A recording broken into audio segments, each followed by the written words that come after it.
and welcome to a live episode of Pop Culture on the program. This is a new channel. If it's the first time here, please hit like and subscribe. I'm joined by my co-host, Mystery Chris, How's it going? very special guest, Royce Lopez. Hello, Hi, Royce. I'm glad to be back. I'm so happy that you're back. I had such a good time with you guys last time. It was super fun. As soon as you said, I'm like, yeah, I'm happily come back on. Especially you know what we're talking about. So yeah. Well, Mystery Chris has a list of what is it, 100 topics. So we're set for a few years. Yeah, we're gonna get into porn topics pretty quickly. Chris has a whole PowerPoint presentation ready. He's like, okay, look. I'm not far off. I'm excited. You're gonna invite me for that one, but only if it's that really corny, just like corny, like 90s porn. Like, let me fix your pipes. Oh, that was so bad. Oh, Royce. You know what I'm talking about? Did you see? Here's some pizza. All right, I guess. Did someone order extra sausage? Yes. Did you see the recently? Everyone on Twitter, it was this past week, was calling it woke porn. It's this channel that just produces really badly acted and written short pieces for YouTube about racism. There's no actual sex, but the acting is so bad you think they're about to do porn. So it's like a white cop will like pull over a black person and be like, "What are you doing in this town, boy?" And then the whole thing, it's just way over the top. There's one with a white woman who sees two black guys playing basketball at the park, and she comes out from behind the tree with a whip and starts whipping them. I know exactly what that is. Sounds like a hero to me. I played some of those videos. Well, what that guy's doing is brilliantly, by the way, making fun of Darman videos. And if you've ever seen Darman videos, it's the same thing, but this is not supposed to be funny. It's one of those stories where they make up some crazy scenario, or there was one where they were yelling at a Down syndrome person on an airplane, like something that would never happen in real life, right? And going like, never underestimate people. And I'm like, all right, man. And at the end of it, Darman always has like a story like, we have to make life better for like everyone, man. So that's what that's making fun of. Wait, so it's not real? No. That's really? I thought it was right.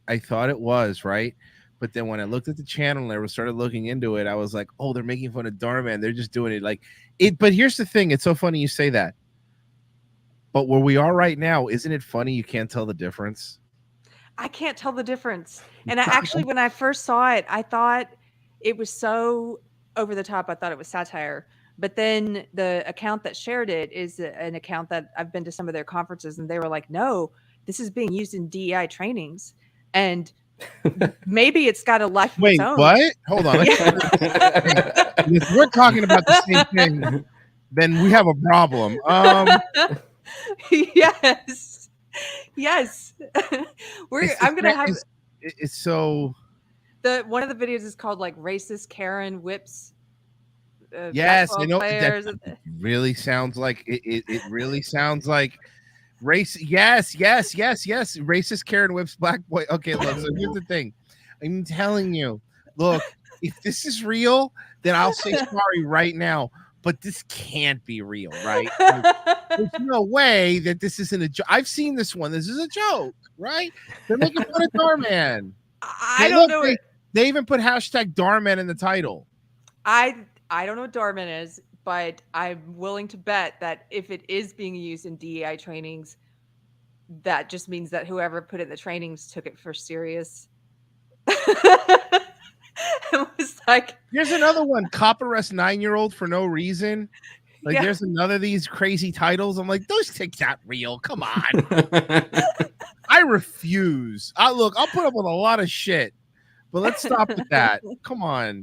We're not just whipping basketball players on the street. No, it was so ridiculous.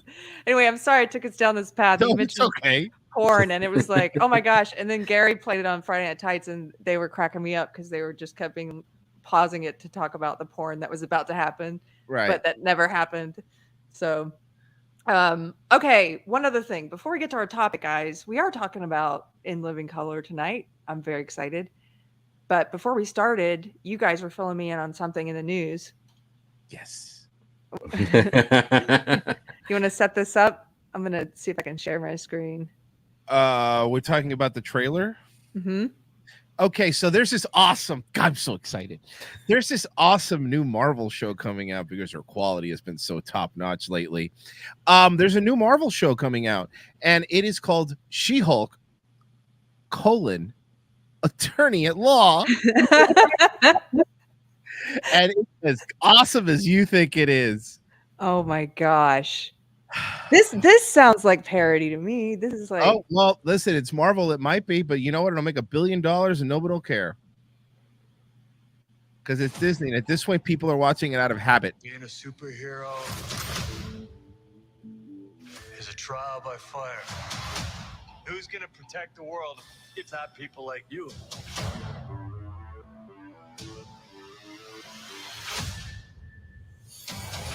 I'm Jennifer Walters. I'm a lawyer. I have great friends. Can we get some shots, please? It's an emergency.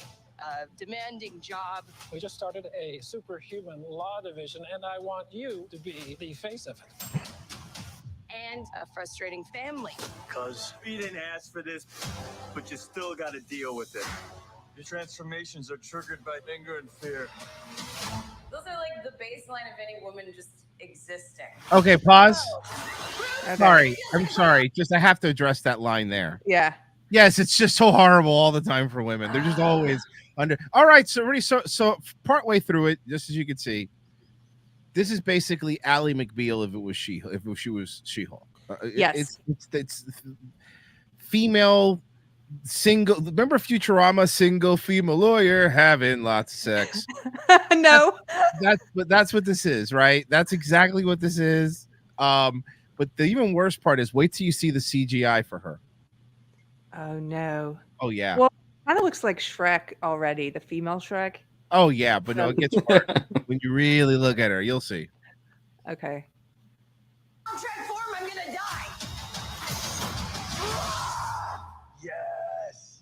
Yes. No. I just want to be a normal, anonymous lawyer. Can you tell us where She-Hulk is? Jen, you're a story now. Girl, your ass looks crazy right now. You could be an Avenger. Oh, I'm not a superhero. That is for billionaires and narcissists and adult orphans for some reason. Terrible CGI. Attorney at law. Attorney at law. Yeah. Oh, here it is. Here it is. In your 30s. This is the best date I've had in a while. Oh, Should we split some fries? let's get those to go. Hold on, and then emasculate. We have to make sure we have to make sure we emasculate out the door. Out the door. We have to make sure that we belittle men as much as we can. It's funny that they know like how bad this is because they're putting it on their TV service, the streaming service. I mean, it would seem like they would want to put this and what's the other one that's coming out? It's Camilla Khan. The other one that's coming out, Miss Marvel. I was like, these are horrible. You guys can't even put this in the theater because it's going to bomb. Mersh said this, and it's a good point. You just saw every scene Mark Ruffalo was in that trailer. I guarantee you, he ain't in every episode of that show. You can put money on that. Oh, He ain't in every episode of that show. I didn't even. He's probably happy him. about it. Also, why does she look so attractive as a? I mean, I guess she should, but as the Hulk, like she doesn't seem to change that much physically like he does. She looks hotter as the She-Hulk, in my opinion. I think so anyway. But yeah, no, I don't know. I mean, basically, it's like this is what happened. Like when I recently watched Ocean's 8 for our Patreon because we do like a bad movie riff, once a month. So I watched Ocean's 8, which is the all-female, Ocean's 11 movie. It's really bad, and but the whole movie was like, okay, this movie's about female empowerment, but the whole movie's about how they like pretty diamonds and they like pretty dresses and like going to parties. And that's the same thing with She-Hulk. It's like, oh, so you're trying to break the glass ceiling by saying, oh my God, I'm just a ditzy girl who's a lawyer. And I'm also, it's like, so, okay. So then we're not doing anything then anymore, right? So either lean into it one way like Batwoman did, see how well that did for them, or lean into it another way. But in the middle, it's like, okay, so what you're saying is that, girls like pretty things and they like to be on Tinder and okay, that's cool. But what is this? I don't know what this is anymore. Plus, I mean, I guess I don't mind that they're playing to some female stereotypes because for a while, woke has been so afraid to do that. So when she says, being angry and fearful, that's like being a woman all the time. You're like, oh, come on. Yeah. But at the same time, I'm like, we reached this place now where I kind of miss some of the old stereotypical humor because you don't hear it as much anymore. I agree. But it's like, I think what's happening is that they're losing their grip on it's what's happening with everybody. They've all kind of stopped. Like, did you notice that Disney, after they got spanked, kept their mouth shut about the abortion thing? Like, they just stopped talking about it.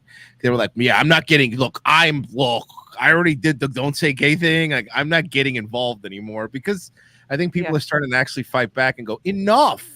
Yeah. Enough. I'm not going to go give money anymore to watch crap because it's just a waste of time. And I don't want to be preached to every film. Yeah. Well, we're gonna take a trip back down memory lane, which is what we do a lot of the time because we like to look at quality entertainment, and so we have to go back in time. You set this topic up, Mystery Chris. Why don't you tell me a little bit about this show and what it means to you, or you set it up however you want. I'm going to talk like Camilla Harris. In Living Color was a half-hour show that aired on Fox Network 1990 through 1994. Shows are these programs they put on television that we watch. No, so yeah, I love In Living Color. That's one of the shows that's had the biggest impact on my sense of humor, that kind of politically incorrect sense of humor. And I noticed like in the last couple of years, particularly when the COVID stuff happened, I was getting more and more nostalgic about, the 90s. And I kind of put things together and kind of realized it was because things were coming so politically correct that I, wished for times where things were so much more freer, where people could say, practically anything. And so this show is one of my favorite shows from that time period. And yeah, there's some dated aspects, I think with a lot of comedies from that time, there's dated stuff, but a lot of that things they have in there are things that seem fresh given, this kind of politically correct hell we've entered. So I wanted to talk about that, relive it. And I know Royce, big fan, and, they had balls. Yeah. They had balls. That's to put it, did you have balls? Like, they didn't care, and it was just, look, funny's funny. Who gives a shit, who you're making fun of. They made fun of a lot of white stereotypes with Jim Carrey. They made fun of a lot of black stereotypes. They definitely made fun of a lot of Hispanic stereotypes, and nobody cared because it was just funny. Right. And that was Keenen Ivory Wayans' kind of mission. He didn't really care about putting any kind of social messaging in it because he was getting criticisms from people like Spike Lee. Spike Lee didn't like Homeboy Shopping Network because he thought it promoted black stereotypes. That was hilarious. That's a skit where the two guys who are black guys are stealing stuff and trying to resell it on the Homeboy Shopping Network. But yeah, and Keenen Ivory Wayans just like, things just have to be funny. And so pretty much like you said, Royce, pretty much every race and practically every religion is being made fun of. They got beat up. Everyone got beat up, and everyone was fine because we were all joking. Right. And it was interesting because some of the skits that you think would have gotten some heat didn't, like Handyman. Handyman, yes. Yeah. Handyman. Surprisingly, that did not get a lot of heat back when it was. And he was even doing the voice. Yeah. Amazing to me. It's so funny. That's true. Yeah. A lot of disabled groups thought that it was very empowering to see a handicapped guy fighting crime and saving the day.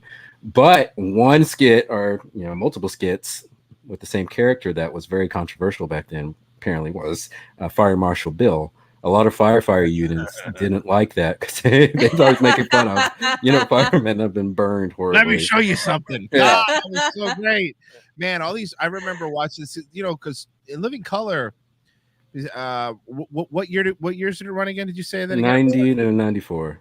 90 to 94. So I was between 8 and 13. Those are 8 and 12 years old. And I remember thinking this was cooler than SNL. I remember thinking that this was cool. Like, this was like, oh man, SNL is old people stuff. I'm watching In Living Color, Yeah.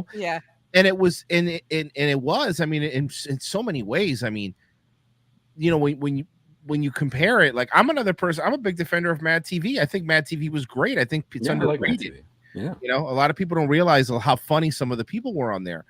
But I think what's cool about In Living Color, it's like, you know, I know this happens to you guys too. I'm sure you watch something like In Living Color now, and we have been just taught that we're supposed to be offended. That even though it doesn't offend me, sometimes I watch In Living Colors on Dayway, for example, watch some clips, and I'll be like, oh, I can't believe, like, and it's just a gut reaction now because you're supposed to be offended right away. I'm not actually offended, but you're like, man, all I think is I always go like, they'll never get away with that. It would never have gotten away with that today. No. Well, when I was looking at articles, I was trying to find some people who are like against, you know, criticizing In Living Color, and I came across some articles that were written by gay men, and they were talking about how like they liked the Men on Film thing, but then they were like, I should feel offended that it's promoting stereotypes. Yes. And I'm thinking, like, first of all, how did that impact gay people in a negative way? Like, that was the main argument people were making back then. The kind of older generation, you know, gays that didn't like it. Even the younger generations liked it, but older ones didn't. And so if the thought was that, you know, putting out these, you know, straight men who are acting very flamboyant gay and making sexual innuendo, which is it's just a joke. I mean, they're not being portrayed as being pedophiles. And nowadays nowadays that's literally how it sounds watching RuPaul's Drag Race. I mean, the stuff we're offended about is something that's real, that's done. It's what's the difference? And I think shows like this actually help, in a way, kind of make gay culture, in a sense, more mainstream, because it wasn't portraying them in a negative way. Oh, it did. It was featuring in a more positive, more fun way, and that just grew and grew. And so I don't know how I understand how anybody today could look back and say, oh, this is offensive, we can't have this around. It's like, no, look, gay culture is part of mainstream culture now.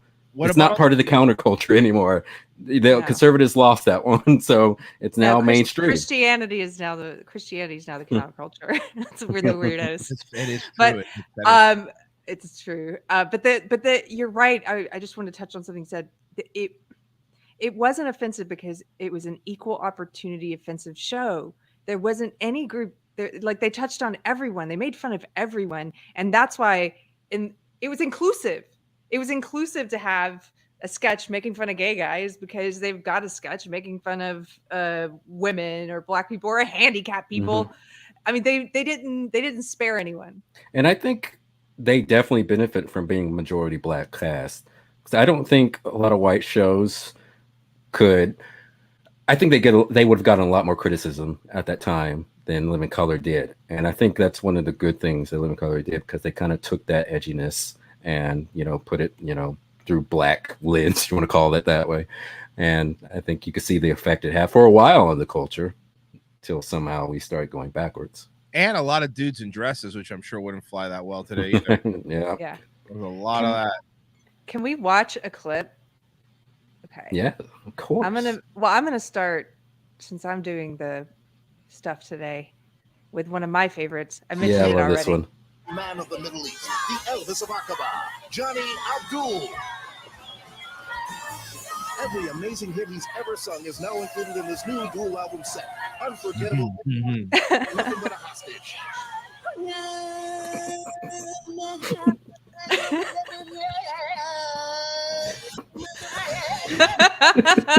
Right now you'll get. Wait a minute, Mr. Postman. Wait a minute, Mr. Postman. Papa's got a brand new Baghdad. Oh my God, I want to see all those names. This is so nice.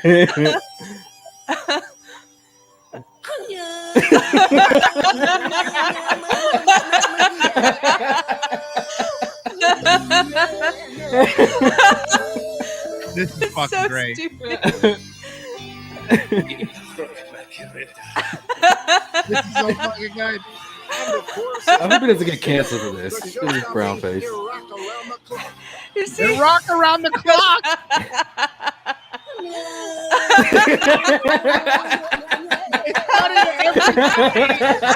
You know it's coming, but it's still hilarious.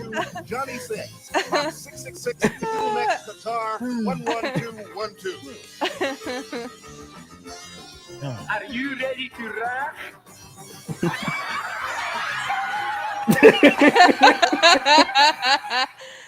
Yep. Yep. Oh. Beautiful skit. Wonderfully done. You know why that's so funny? This is sort of what Little Britain does. Or the old Little Britain. The original Little Britain. Is they just keep doing the same joke. Oh.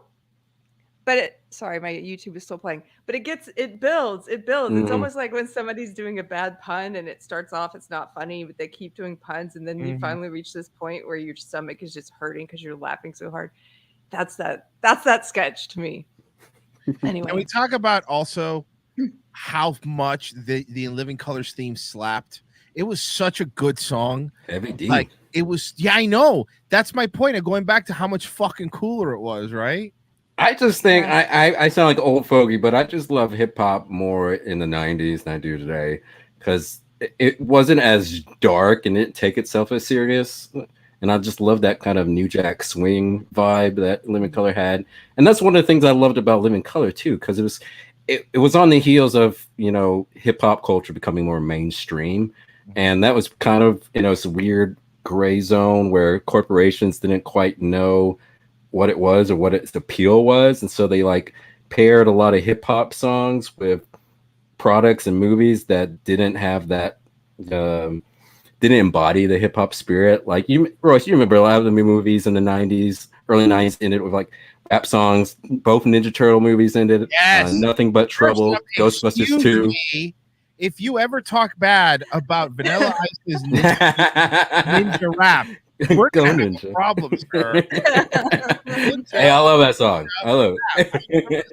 Dance, ninja. I was texting a friend who has kids, and he was like, "Yeah, they don't like the second Ninja Turtles movies. It was like first one." I was like, "Well, listen, I can understand. If you didn't grow up during that time, it'd be kind of weird." But I love that all of them are good, even the third one, which was bad. I hate the third one. Yeah. But yeah, it was kind of like on our first episode when we were talking about censorship in the 1990s and our late 80s. You know, I think the attempt to kind of censor rock and rap music kind of supercharged it and make it more anti-authority, and that just kind of energized everything. And it kind of, you saw it pervade through advertising, cartoons. You remember all those cartoons? They were like extreme cartoon, and they have like a guitar, and they go like that. That's what I remember about like the early 90s, the late 80s, early 90s period. It was just such a fun time. It's like I feel like it's the closest we've been since 1960s, I guess. In a sense, not the political stuff, but in terms of feeling like there was a new culture that was kind of being ushered in, like that kind of counterculture. And there's like displacing the old with some kind of newer, more hip, more, you know, real type thing. Drink of Crystal Pepsi, man. Wow. I know exactly what you're talking about, man. I know exactly what you're talking about. Everything was hyperdrive. Everything was awesome and tubular. Everybody was skateboarding. This is what they took from us. It was I know. time. It's funny. Keri on Twitter posted a picture of Beto O'Rourke skateboarding, and I tweeted her back a video of Poochie from The Simpsons. Oh, yes. I remember he was riding on a skateboard with the baseball cap. Yes. Yeah, exactly. It's the same thing. And every time he's not around, everyone should be asking, "Where's Poochie?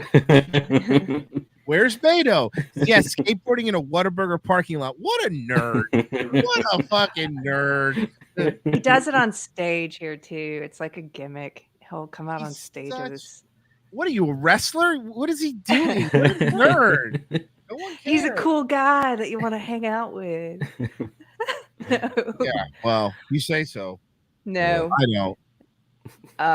Okay, we're gonna play Men's on Film in a second, but first, one of these pieces that you gave me to read, Chris, I thought there was something interesting in it, and it was where, I don't have to pull up on screen, but I'll just talk about it. It was where they said after they had filmed the pilot, and by the way, they were told they could do whatever they wanted to do, and so they kind of couldn't walk away from that. I think who was it? Was it Damon Wayans was saying that when he first went into the meeting with Fox, he thought he was going to be talking about a film, and he ended up meeting with the TV guys, and they were like, we want you to do a show. We want it to be like The Black Laugh-In, and you can do whatever you want. So they came back with Homie the Clown. Oh, yes. Men's on Film. Yep. And, oh gosh, what was the third one that was just iconic? There was the third one. Anyway, they came back with these sketches, and they shot the pilot, and then it sat on the desk for like 6 months. They shelved it because Fox thought it was too edgy. They were terrified of the response from the Black community. It was too urban. Yeah, they thought Black people would be offended. Yep. And then the article said they ended up sending a copy of it to an editor at Details magazine, and she loved it. And she's like, why are you sitting on this? Put it out. I'm not offended. This is hilarious. And so they were really worried the Black community would be offended, and they were very worried the gay community would be offended. And did you know that it had primarily white writers too? Interesting. It was similar to the Chris Rock show. A lot of writers for Conan O'Brien's show came over the Chris Rock show. And when they did, Chris Rock told him, hey, I don't want you to write what you think Black audiences want. I just want you to write the same stuff you're writing for Conan, but just do it for my show. And that's where Louis C.K. came up with Pootie Tang. Just like this absurdist, nonsensical character. It was great. Yeah. Okay, let's do this one. Should I tell Royce my Chris Rock story? Do it. Well, yes. Now I need it. Well, this is one of the stories people like about it. But I produced a TV show with him called Totally Biased on FX. It was one of the last things I did before I left woke and left entertainment, because anyway, that's a whole nother story. But it was a woke show. The star of it was a super woke comedian who I managed, and most of the writing staff were woke comedians. And that was one of the first times we were able to hire all these first-time woke comics to write. But Chris Rock was the executive producer, and he's not woke. And so there was a lot of headbutting. But one of the funniest things he ever said was in the writer's room. I remember he was talking about how you had to set up a joke. You had to do teasing first. You couldn't just get to the punchline. And he just started saying, excuse me, I'm going to curse for anyone who doesn't like my cursing. He says, first, you got to play with the bitch's titties. And so he would always say, and then the writer, somebody had like written it on the whiteboard and would point to it. Like if the joke was missing the setup, they're like, you got to go back and play with the titties. Anyway. That was a likable story about him. But. That was a good one. Oh, yeah. There are others. Okay. He auditioned for Living Color, but didn't make it. He went on Saturday Night Live, and he said he wasn't Black enough. Yeah. Can you imagine? Sorry, Chris. We're hiring this Jim Carrey cat instead. Okay, here we go.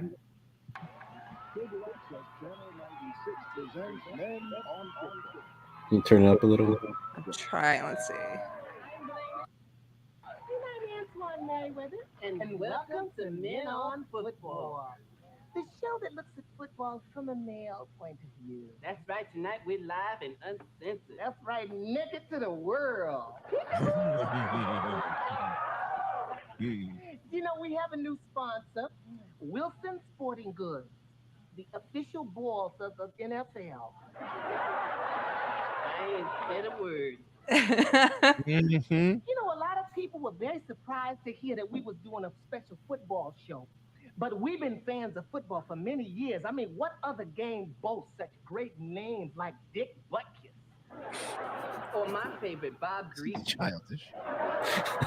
This is childish. He was. There's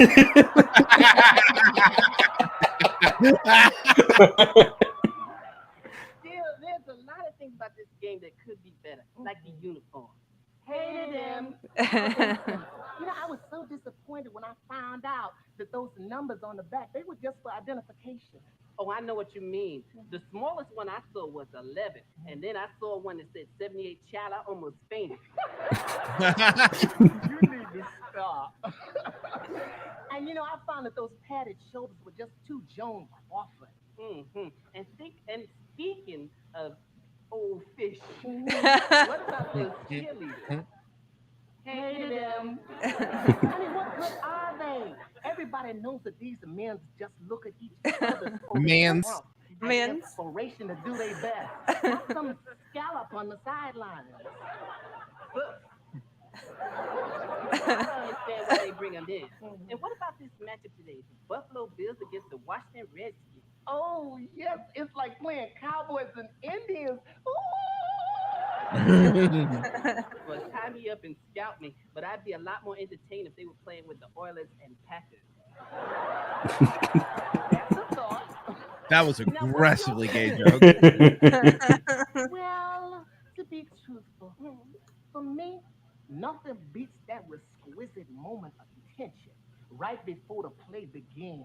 As the muscular, sweaty football men get down on their line of scrimmage. There they is. He says men's is my favorite. The breath is coming out like steam from her big bull's nostrils. Damn Wayne's trying not to break. Look at him. He's trying not to break. It's pretty funny. Look at him trying not to break. I think I just sprung a leak. Speaking of football, let's bring back that Joe Namath. I mean, I'll never forget the time when he put on those pantyhose on national television. It must have taken so much courage for him to come out and say, "This is me. This is who I am. Call me Broadway Joe, because that's how I do it. The Broadway." Time out. Now you got to reverse that call. Joe Namath is married. Hello. Well, so is Richard Gere, and you should have seen that gerbil in the wedding dress. They got in trouble for that. Yep. Okay. That was one of my favorite, conspiracies where it was like Richard Gere liked to have gerbils go up his butt. That was like, oh, remember that? By the way, Damon Wayans' kid's really funny too. Oh, yeah. Damon Wayans Jr.'s on New Girl. Well, was on a couple things in New Girl, and that's a pretty funny show, believe it or not. Hey, his son looks just like him. Dude, they look, except he has hair, but that's it. Hey, Keri, I think I want to read just a little bit from the IndieWire article. Sure. Probably just. Yeah, I'll bring it up. Alrighty. Are you going to tell us about how people got upset about that one? I know that Glad got upset. Yeah, they got us out in another game, but this one aired during halftime of the Super Bowl and got huge ratings, like 30 million people or something like that. And they got in trouble for that joke about Richard Gere. I don't know if it's Richard Gere himself that got upset, but someone got upset on his behalf. I can't imagine he was happy about it. Especially the gerbil. Okay. The person who hurt the most was the gerbil, though. Come at me, Richard Gere. I'm not afraid of you. Sorry. Richard start fights with aging celebrities. I can take you, bud. Sorry. It's such old beef. Yeah. Yeah. Could you scroll down to the article or paragraph right underneath the Men on Film embedded video? A little bit further down. Stand up. Keep going, please. Oh, I see. Okay, it's coming up. Yeah. Okay, so it should be right under here if it comes up. There we go. All right. So Argo goes, that includes the famous Men On series of sketches in which two gay cultural critics played by Gere and Damon Wayans. Whoa, they were gay? Wow. I don't know if they're going to be outed like that. Jeez. If you say so. Damon Wayans criticized film and television, among other things. The bits were hugely popular, but controversial as well. People would get upset, like Spike Lee would say, man, that's not what it's about. Asked by Harris whether he thought they could make Men On today, Greer was quick to respond. I don't think you can, he said. My personal politics, my personal knowledge of trans, gay, LGBTQ culture. I say that because I'm trying to get all the letters out. It's different, I've evolved from them then. But back then, I would say there was never any malice in our portrayal of these gay men, at least from my perspective at the time. But it was very much of its time. Yeah, but that's the problem. See, the problem with that sentence is the problem with what we're having now. It doesn't have to be of its time. We don't have to be babies. Right. This doesn't have to be this way. And that's what I get upset about sometimes is people think, no, that's just the way it is now. It doesn't have to be this way. Yeah. We don't have to allow it. We could still do some. People are doing it right now on YouTube. You can still do those kind of jokes and be funny and not be a white nationalist or a homophobe. You could just be making jokes. Yeah. So I hate being gaslit, which I love using that word on them now. I hate being gaslit into being told that no, it was fine back then, because this goes back to like sometimes a lot of comedians do this. They close the door behind them, like the Amy Schumers of the world. They got huge being edgy and saying completely jokes now that if I said them, they call me racist, racial jokes, gay jokes. She made all these jokes that were brutal and funny because at the time Anthony Jeselnik was dating her and writing for her. But anyway, then the moment that she got woke, that's fine. You're allowed to do that. But then what they do is, Sarah Silverman's guilty of this too. They close the door behind them and go, but you can't do it. You can't come up the way I came up. You can't tell the jokes I did. So then it's like, oh, so they get a grandfather pass and new comics aren't allowed anymore. Right. And he said even his quote that there wasn't any malice in it. And people back then, and I would still argue people today they just a lot of them choose not to make a differentiation between jokes made with malice versus ones that are just poking fun. It's like you're not allowed to make fun of the protected class. It reminds me of that quote from Robert Hughes, which we'll pull that up maybe a little bit, Keri, the one we read on our first episode. So that's a great quote, but just want to read a couple more paragraphs here. So what I remember, it was very generational. He added, the younger gay community endorsed us, and the older, more conservative community was like, you don't talk about that. Ivory Waynes disagreed slightly. I think that the sketch could be done today, he said. I think we have more information about gay culture, so maybe we can make it even funnier. But like David said, the whole intent of the show was to include everybody. We thought everybody's going to laugh. He acknowledged that you can only be as good as the time period that you live in with the information that you have, however. I actually disagree with him. I mean, well, no, I do think you could do this today, but you don't do this today by using more information about gay culture, make it even funnier. I think what he means there is they would probably bring in some DEI consultant and some queer consultant, and then realistic, right? And the actors would be also probably be gay. Yes. I mean, that's the other thing that would be important. They would be like, well, you know, the last guy to get away with it really was the guy from Modern Family who just got in. You know, Eric Songstreet's not gay. The fatter gay guy that plays the fatter gay guy on Modern Family, he's straight. And then the other redhead, he's gay. But he was like, he got in right under the wire, right? Mm-hmm. This is Modern Family's around 12, 13 years. So it was right before it got woke. So, you know, he played a gay guy. But I think that's true. And, you know, there'll be a consultant and one of them would have to be trans and one of them would have to be gay and they wouldn't be allowed to do it. And, you know, remember when they got mad at Bryan Cranston for playing a quadriplegic? And they was like, well, you need to get an actual. It's like, no, you need Bryan Cranston because you're going to sell tickets. I'm sorry. I don't know what to tell you here. Yeah. Well, they've gotten to that crazy place where if it's a quote unquote marginalized character, it must be played by someone who is in that exact group. But not the other way around. And then also they're doing comedy, they're doing writing by committee. I mean, that's what our late night show that I mentioned, we had a woke room. And so a lot of times it would devolve into, instead of joke writing, it would devolve into, is it punching up or punching down to tell a fat joke about Governor Christie? Because it's punching up because he's a governor, but it's punching down because he's fat and they're oppressed. And you know what I mean? Oh my God, that sounds like a nightmare. I would leave too. That's insane to me. How about punching shut up and just be funny? The number one rule, if you're doing a comedy show or being a comedian or doing a comedy podcast, really, or anything involving comedy, the one main rule is it funny? That's it. You don't need the extra gobbledygook. Right. Well, I read the GLAAD report. It was from 2020, I think. I need to read this newest one, but in there they talk about just what we were speaking about how if a character is trans, they need to be played by a trans person because there are certain idiosyncrasies that a quote unquote cisgender person can't, portray. But in this, they say that a trans person can play a straight character. A cis But character? they never acknowledged that. Wait, Oh, shouldn't how there be convenient! idiosyncrasies for straight cisgender people? Oh well, how convenient is that? Wow, well, really convenient for them. See, that's my point. The problem is that people don't understand that. Regardless of what we talking about, you were talking about the early 90s. Like, we used to have like rules that we all played by, and we're like, look, as long as all of us play by these rules, we're gonna be fine, right? But now it's like, no, but like you have these rules, but you have these rules, and you're like, no, forget it. I don't want to play your dumb game.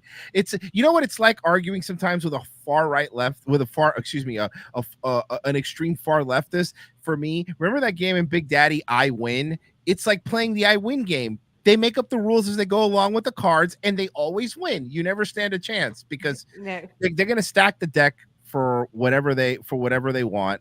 Trans women can do. Family Guy even had a joke about that. I remember that one. Like, it was a trans woman walked into a bar and she started smoking in there, and they go, "Ma'am, I'm sorry, you can't smoke in here." She goes, "I'm trans." You go, "I'm sorry. Do whatever you want all the time." I like that joke because I thought you were going to say, "I'm sorry, sir." Do whatever you want. All the time, if you want, it's fine. You guys watch this show? I don't know if it's still on. I watch things when they're kind of old. Good Girls. This is my junk TV lately because there's so many seasons of it. It has that actress from Mad TV in it, the really pretty one with red hair, big bosom. Anyway, in the show they have a character as a child who's trans. And it's the character's biological girl who's become a boy, and in middle school or high school, and they make a huge deal about it because I was looking up online. They make a huge deal about the fact that they were specifically like, we're going to find a trans actor to play this role. We can't have him or her or what. It can't be a cis person. It must be someone who they themselves is trans. And so, just to reiterate your point. Yeah, no, of course, that's what they have to do. I mean, they everything is offensive. Everything is a problem. And that's why do you think nothing's funny anymore? Why do you think we're doing a show on In Living Color right now? Because there hasn't been something funny since around that time period. If you think about it, it's just, you're not allowed. You're just not allowed to be funny anymore. You're not allowed to be edgy. And I think the funny part is, you brought up earlier, which was a great point. Like, back in the 90s, the censorship was like rap music. And it was, and it was the Christian moms against rap music and parental advisory. And as a kid, I'm like, you nerds, stop being nerds. But now it's the opposite. It's the complete, like, polar opposite, which is like, man, let people say whatever they want. Stop being stupid and shut up. Don't tell me what to do. And now it's like, oh, we have a disinformation board that was actually shamed out of existence by disinformation, which is hilarious to me, by the way. That's the one thing you were supposed to stop. Whatever. Sorry, I don't mean to rail. No. I thought that I saw that news today that the disinformation board, the what do they call her? The show tunes tyrant. Yes, she's been laughed out of town, and I couldn't help but think of the song from The Sound of Music. Goodbye, farewell. Exactly. But anyway, Living Color is awesome. I think is the point I was trying to make. Jennifer Lopez came out of there. She was Jennifer Lopez, Fry Girl. That's right. Yeah, before she got a permanent tan. Yeah, a permanent tan and a lot of work. Rosie Perez did the choreography for that. Oh, that's right. I forgot about that, right? Wasn't Jamie Foxx the DJ for a little while? Shawn Wayans was. Shawn Wayans, you're right. Yeah. I'm sorry. Jamie Foxx was on In Living Color. Am I correct by saying that? Yeah, he was in the third season. Third season. Okay, that's what it was. I don't remember in the first couple. I remember Jamie Foxx. Man, that show had so many amazing things. Jim Carrey is something we haven't even brought up really that much. Jim Carrey, I mean, let's be honest. Jim Carrey was such a breakout star in that show. I mean, the movie deals and everything he got from Fire Marshal Bill is amazing. Him playing the female bodybuilder. Yeah. You never let that happen. I love the Reverend, the televangelist when he plays. Yes, I remember that too. This is great. It's funny because, like, I guess he had started getting offers for movies towards the end of Living Color. Keenan Ivory Wayans kind of left the show because Fox was exerting too much creative control over it, and so the shows just started to suck in the writing. And as Jim Carrey was getting more roles, David Alan Grier was making fun of him. Other people were making fun of him because I guess his first movie was Ace Ventura, and David Alan Grier would make fun of him like, "Oh yeah, you're gonna be a big movie star in Ace Ventura." And it's like, well, little did you know that he blew up. I mean, I'm telling you, man. I again, it was a cool TV show. It was the one that everybody had to watch. And again, man, we were just talking before the show about the two prisoners, the one when the prisoner that talks like Malcolm X, like it was just these self-aware, self-aware, make fun of themselves, and it was great.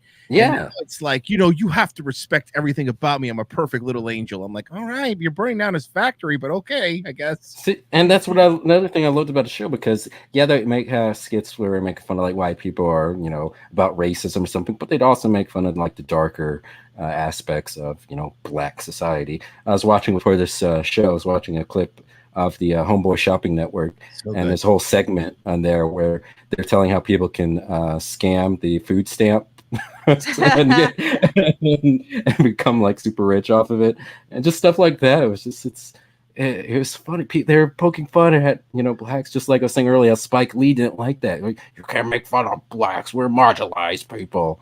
It's like, says the guy with Lakers floor seat or Knicks floor seats. Okay, right. But sure, but it's funny. But then they remember speaking of making fun of white people, when Jim Carrey was playing Snow, when he making fun of that song Informer. Yes, imposter. It was so funny. It was so funny. Or Jim Carrey was making fun of Vanilla Ice, and he was trying to do the work, and the black guys had to help him dance. It was so good. Okay, I've got one here for you. We're gonna put up. Let's see. If this does come down, that's okay. It's worth it. It's worth it to watch and laugh. In Living Color, you'll be fine. Good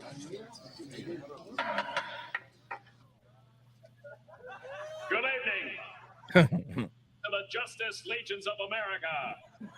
As you all know, the Justice Legion recently settled an affirmative action suit brought against it by the United States. Apparently, it was felt that the Legion's membership has shown a discriminatory preference for white men and incredibly beautiful white women. Oh, if they only knew. Without denying or admitting our guilt, present our newest members. Please welcome our first Jewish superhero, Beard Man. He has a fedora on his chest. See, you could never do this today. Well done. Bravo. First Oriental. Oriental. Look at him. The human computer. Of course, the woman who originally brought the suit against us, Angry Woman, the world's only black feminist lesbian superhero.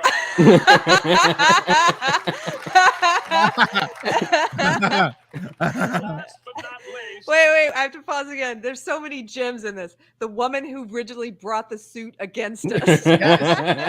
Still gets to work there. Can I tell you something? It's all the future. Wow, talk about seeing exactly, dude. Talk about seeing the future, man. Yes. If they could only see it now. This is amazing. I love Let's give a warm Justice League welcome for the newest handicapped superhero,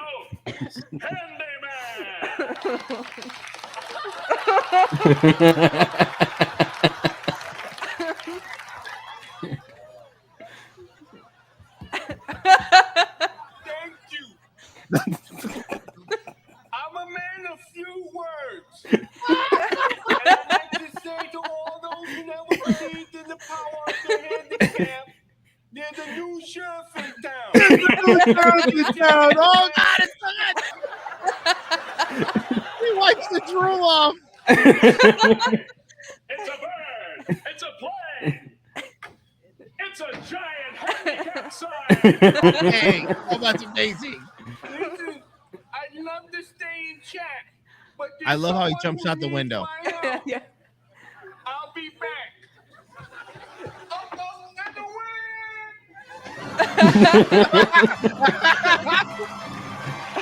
And then he flies.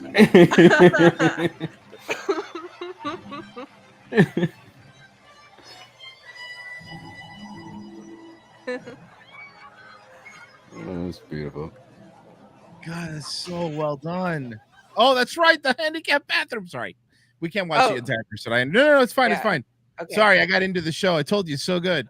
It's so good. You guys have to watch the end of it on your own because he goes to help the guy in the what is it? There's somebody using the handicapped bathroom who shouldn't Who be. isn't handicapped? Yep. And he beats him up, and then he handicaps the guy, and then the guy comes back handicapped. It's so good. Hey, Royce, do you think that the movie Blank Man was originally supposed to be Handyman? Yes, I've always thought that. By the way, Blank Man, great movie, underrated. I love the movie. Yeah. In my opinion, Blank Man better than Meteor Man. It's not saying much, but yeah. I know, very good point. But yeah, you know what? I think so. I think that movie theaters just didn't have the balls again to go like, Right. hey, we can't make an entire movie about a guy. Like I can't look, even for back then, I can imagine movie theaters like, you can't do like this for 2 hours. It's like, why are you talking like that? I thought he's physically handicapped. Although now with the multiverse, we might cross over. You never know, bud. Yeah. That was the spoiler alert. That was the cameo in the new Doctor Strange. It was Handyman. That'd be awesome. I know, right? I'd pay money to see that. Jay Ford, thank you, sir. Gives us a super chat and says this was a welcome surprise, the topic of the night and voice. Oh, thank you. Thank you, sir. Much appreciated. And then someone scolded me. Where's that? Oh, there it is. Bungalow Logic says, Keri, please stop saying you can never do this today because the only way this stops is when we go back to this as normalized. It's true, but you could never do this today. And by the way, you're right. Mr. Bungalow, that's mansplaining, sir. Sorry, Actually, I'm trying to see how woke it is. But you're right. You're right. We have to stop saying. I mean, the thing is, this isn't selling. You couldn't sell. It would be very hard to sell. Well, This okay, right now. I will agree. Marketing it would be very difficult. That I agree with. That being said, can you do it? Yes. But then again, if enough people start doing it, enough people start making money on their own. Louis C.K.'s been selling his own stuff on his own website now too. Have you noticed that? He's like, I'll just do it on my own. I don't need you, you know? Yeah. But then again, you know, they also go after people's payment processors now. So I mean, Well, no matter what you do. I think that so today I talked a little bit to Christian Toto. Do you know who he is, Royce? No, I don't. He's an entertainment writer who happens to be conservative. There are not a lot of them. And he was asking me about this news story about Netflix. It was in the news that Netflix is going to start. They've just introduced for all their employees this new clause, this new free speech clause, where they said they're going to try. Basically, they're going to have to try and show alternative points of view sometimes on their network. And if you, as an employer, are not comfortable with this, like you don't have to work there. And he was asking me, "Do you think this is a turning point?" And I was like, "Well, it kind of sounds to me like." It's actually because they probably want to keep doing specials with Dave Chappelle and they have to protect themselves. That is part of it. But also, you know, they lost subscribers for the first time ever. It was a lot. It was enough. And today, as of today, Netflix had to fire 150 people. Wow. Yeah. So, and I think it's all correlated. I think what's happening is that, look, I think this woke stuff's not selling like it used to. You know, I think that you could do it so much and you could even pepper it into things. And for the most part, people are like, whatever, one stupid will come and I don't care. But when you start making all your shows that, people start going like, all right, what am I paying for Netflix for? First off, you guys, NBC took all the shows that I used to watch on Netflix anyway, like The Office and stuff. I'll go just watch it on Peacock now. And what are they providing now except documentaries on how white people are bad? So I get it, but I don't want to watch that. Yeah. I think like having Trump like not in office, I think it's kind of refocused a lot of people's attention because there were a lot of people on the left who weren't far left, but they were so obsessed with Trump that they weren't really paying attention to like the far left, or they want to like punch left.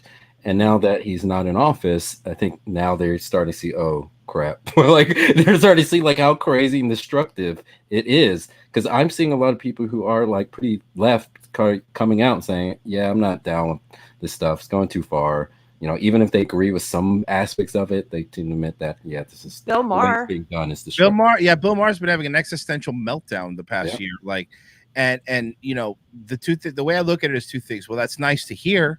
Don't get me wrong, because I think Bill Maher is a 80s, 90s liberal, which is very different than today. But the other side of that is it's like, okay, I get it, but you let this happen, right? You're one of the old guard, right? This happened under your watch, and it wasn't until a year ago that you started like fighting back, going, this is getting ridiculous. But when we were telling you it's gonna come here, they're gonna come after you, everyone's like, not me, I'm too virtuous. And then I go, well, there you go, now they're eating you. See, you happy now? Yeah.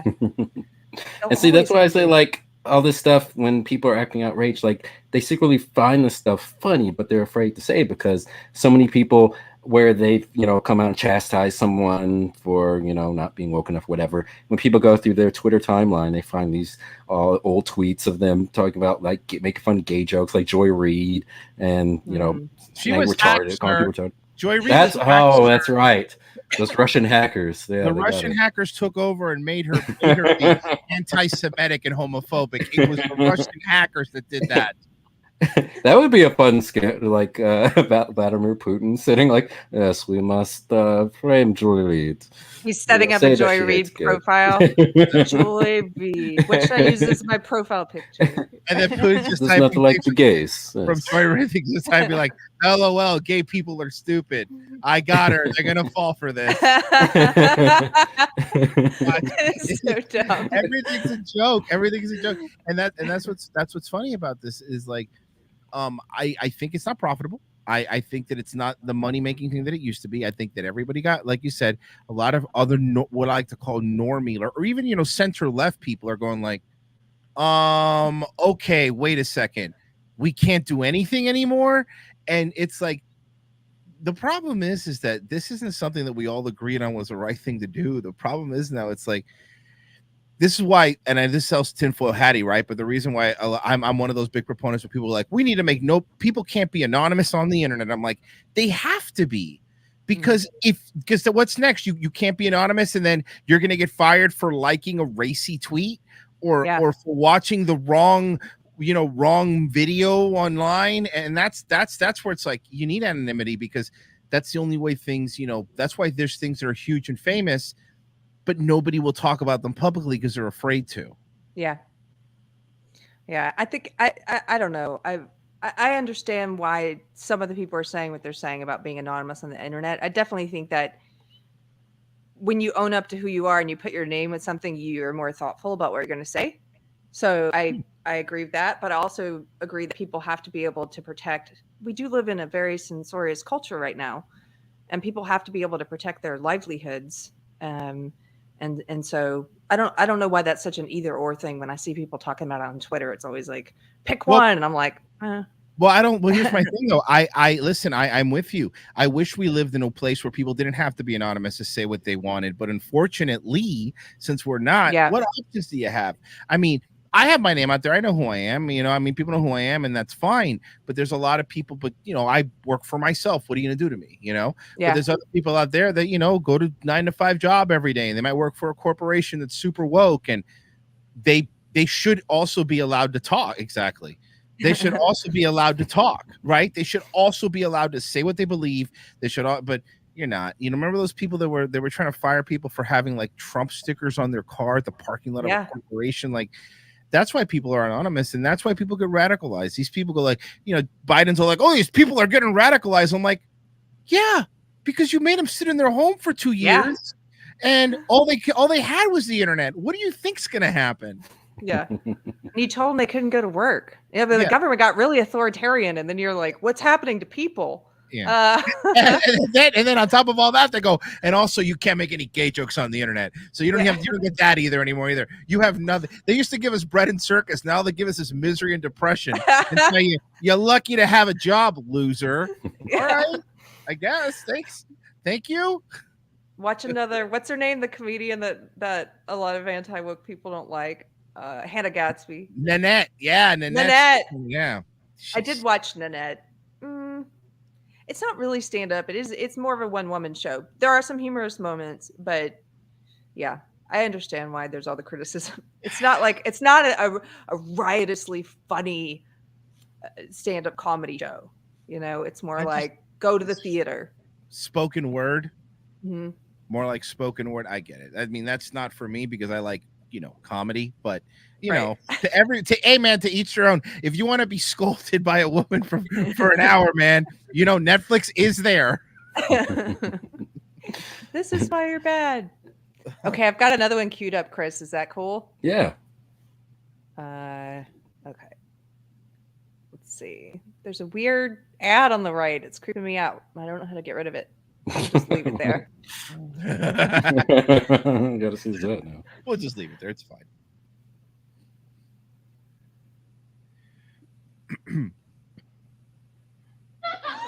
Yes. Are you having a good time? Yeah! Happy birthday, Snooky Yoko! I have a surprise for you! Yeah! Hold me the crown! Yeah! Hold me the crown! Hold me the crown! Hold me the crown! Hold me the crown! Hold me!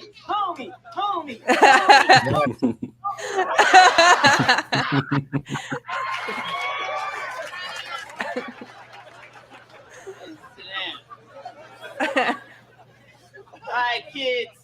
I'm home now. Y'all ready to have some fun? Yeah! All right, what y'all want me to do first? Oh, What? do a silly clown dance for us. Oh. Yeah, degrade myself, huh? I don't think so. Homie, don't play that.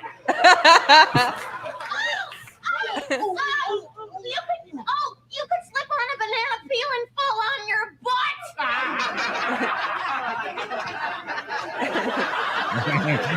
Took the hat off. Yeah, fall down, bust my skull open, have my blood and brains ooze out on the carpet so you can get a couple of cheap laughs, huh? I don't think so. Homie, don't play that. What else? Hey, Can we smash the cream pie in your face like they be doing in clowns and stuff? Yeah! I think you got it backwards, son.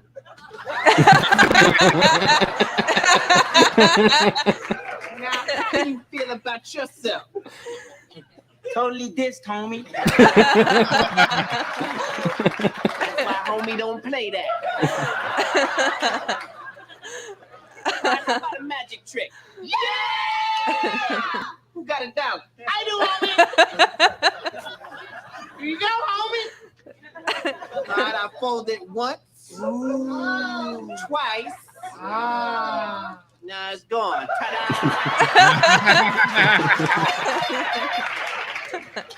Let's get something straight, kids. Homie may be a clown, but he don't make a fool out of himself. why you become a clown, dear? I guess it's because I got so much love to give. And it's part of my prison work release program. So I got about 5 more years of this clown crap.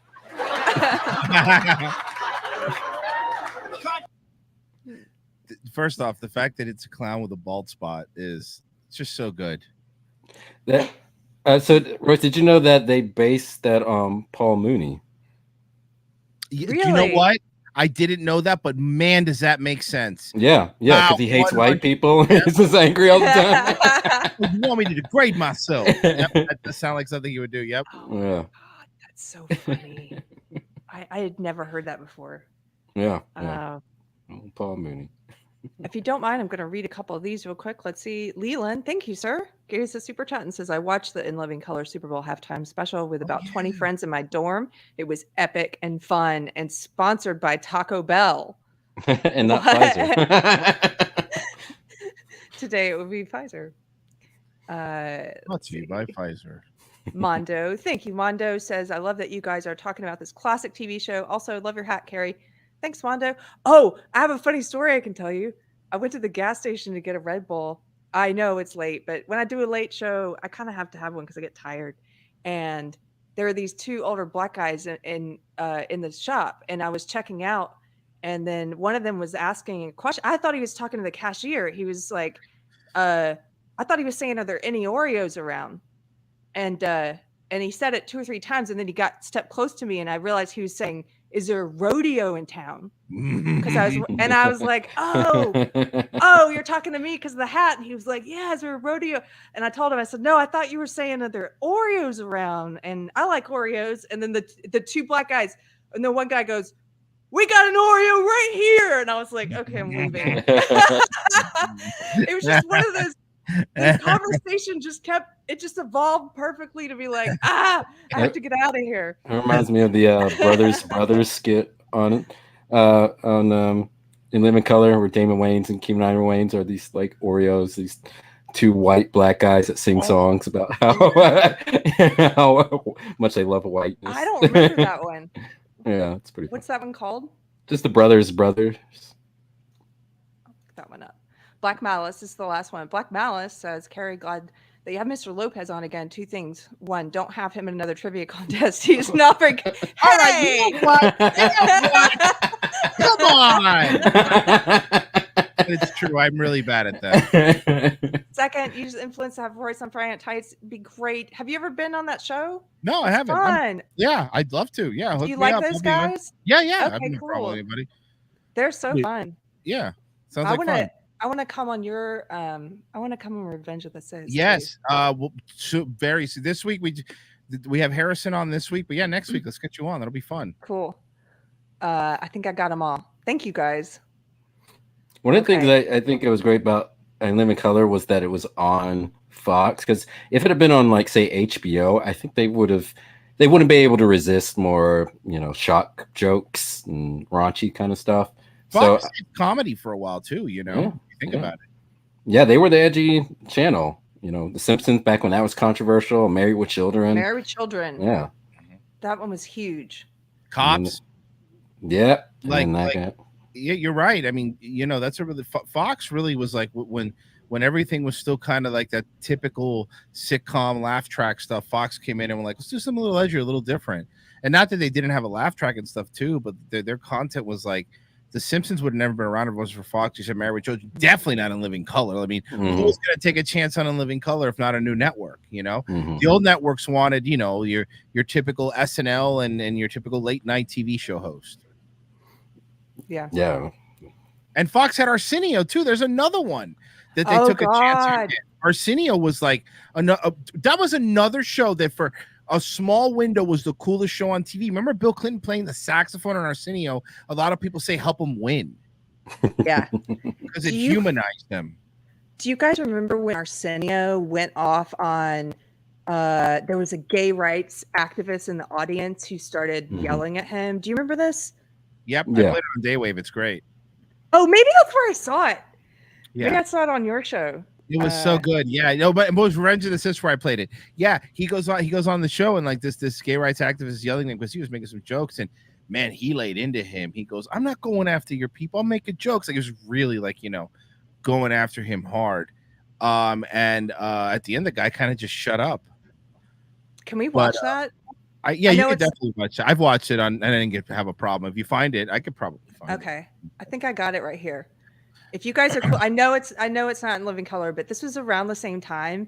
And it's sort of similar because the guy was basically saying, don't make fun of gay people. Don't do anything don't be inclusive, essentially. You should do one of these shows on Arsenio Hall. I'd be on for that too. That's another good one to really delve into, like the kind of chances that they took on him was pretty huge. Yeah. Should I not play it then? No, I don't care. I'm okay. It's your guys' show. I'm just here to fart around. I'm having fun.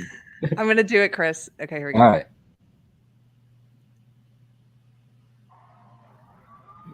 The Bond girl was so funny while they were singing. She said, "Oh my God, it was so funny, so funny." Can we turned up at all? Is it too hard to hear? It's a little low. It's very low. That's okay. Let's stop. Okay. We can save it. We'll do an Arsenio Hall episode. Cool. Sorry, that one was just very low. But you guys don't have to wait for that. You can go find the Arsenio Hall stands his ground against gay protester, and it's really amazing to watch. It's very cool to see. And Living Color did an Arsenio skit, which Arsenio Hall did not like because he seemed very sensitive. They were making fun of him. They made his fingers really long. Very long. Gave him a big butt. Yeah. Yeah, they gave him a really big butt, and they made his fingers really long. It was hilarious. Man, I haven't thought of that skit in forever, and I really know exactly what you're talking about. It used to scare me because how weird his fingers were. Arsenio Hall did get kind of who was looking here? I found it. If you want to play, if you want to play it, Good one. Okay, yeah. This is the Arsenio Hall one you're talking about on Living Color. Here, I'll just send it on Twitter. There you go. It's it's so good. What were some of the other controversies that you remember around the show, Chris, while I'm pulling this up? Or was it pretty much just Glad making a big stink? Yeah, it was that. We talked about Fire Marshal Bill. What other ones did they talk about? I think it was mainly the gay stuff. Of course, some of the black stuff. Yeah, it's mainly those. Fire Marshal Bill is the funniest one to me because that's not really a marginalized community that we think about. Yeah. I can't imagine that firemen, these tough dudes, were really that mad about it if you think about it. Like, come on. I can't imagine most of them cared. I can't imagine if one of those big tough firemen be like, that's kind of offensive. Oh, they did do a skit that I don't even know if it aired. Maybe it aired, but it's been banned since. Where it was like a date rape one where Keanu Reeves plays Billy D. Williams, and he's trying to like slip something with some Colt 45 and like some woman's drink. It's pretty dark. Would have done Bill Cosby. It would have been perfect. There's a Bill Cosby one. It's not quite like, obviously making fun of that stuff because that's before then. But Jamie Foxx played Bill Cosby, and he's talking about Cosby condoms. You gotta use your Cosby condoms before you put your spoon in the pudding. No. Well, I was reading in one of the articles about sketches that they didn't get to do because they were so out there. And one was, make a dead kid's wish. Yes. Oh, God. First off, that one, I was thinking about it. That could be very funny if done right. It's just, and they even filmed a sketch for it, and it was just considered too wrong. Yeah. Okay, let's see. Hit play on this one. This is the Arsenio Hall one. I don't think I've seen this one. It's the Arsenio Hall Show. Arsenio Hall. And here's Eddie Murphy's best friend, and don't you forget it, Arsenio. That's a good joke because he had him in Coming to America, and he was friends. Yeah. with Eddie Murphy. What a dig. Eddie Murphy's best friend.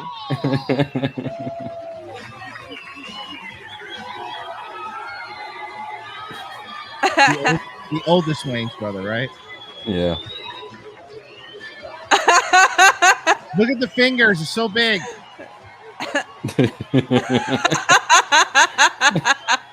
Look at his butt. Look at his butt. The dog pound. Right there. And this is my posse.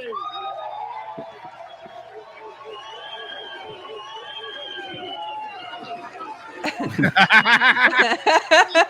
at his butt.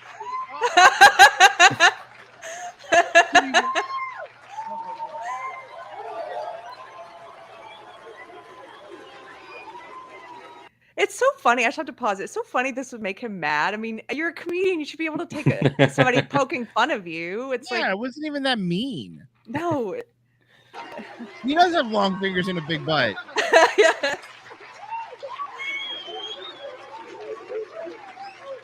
Now, I couldn't begin the show without introducing a very good friend of mine. Stopped in tonight. We're hanging out at the China Club last night. A real party animal. Won't you please give it up for my main man, Pope John Paul. By the way, that's a really good Arsenio Hall impression. He's Strive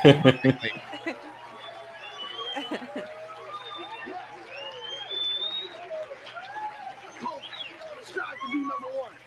Yes. Oh, we got a great show. So, with no more delay, let's get busy.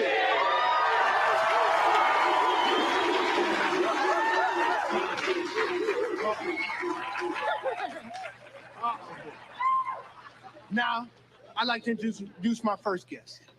A very, very special man. Very talented. He's just written a book. He's in a new film. And running for his 4th term as mayor of Washington, D.C. Would you please give it up for a very good friend of mine, Marion Barry. How do people forget about him? Yeah! People do that? The crack smoking mayor. He got reelected after getting caught smoking crack. Smoking crack.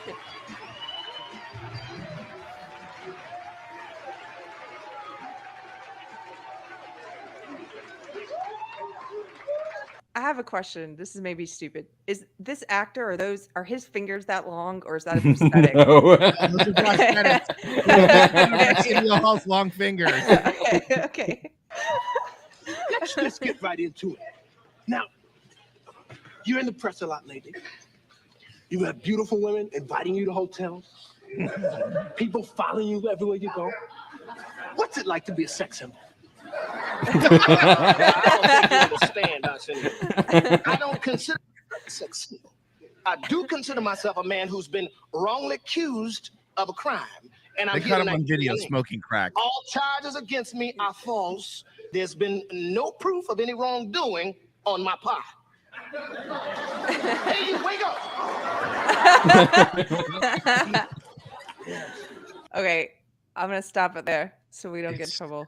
Well, Play the good. whole thing. Saturday Night Live also did a lot of good Arsenio skits. They had Carsenio. It was like a what you call it was, I'm gonna blink on his name. Dana Carvey playing Johnny Carson, but as Arsenio, so he has like a high top fade, and he has like a red like big suit. So good. Man, oh man, that's great. You know what was funny is something else that I don't think A Living Color gets enough credit for, even in comparison to SNL or even Mad TV.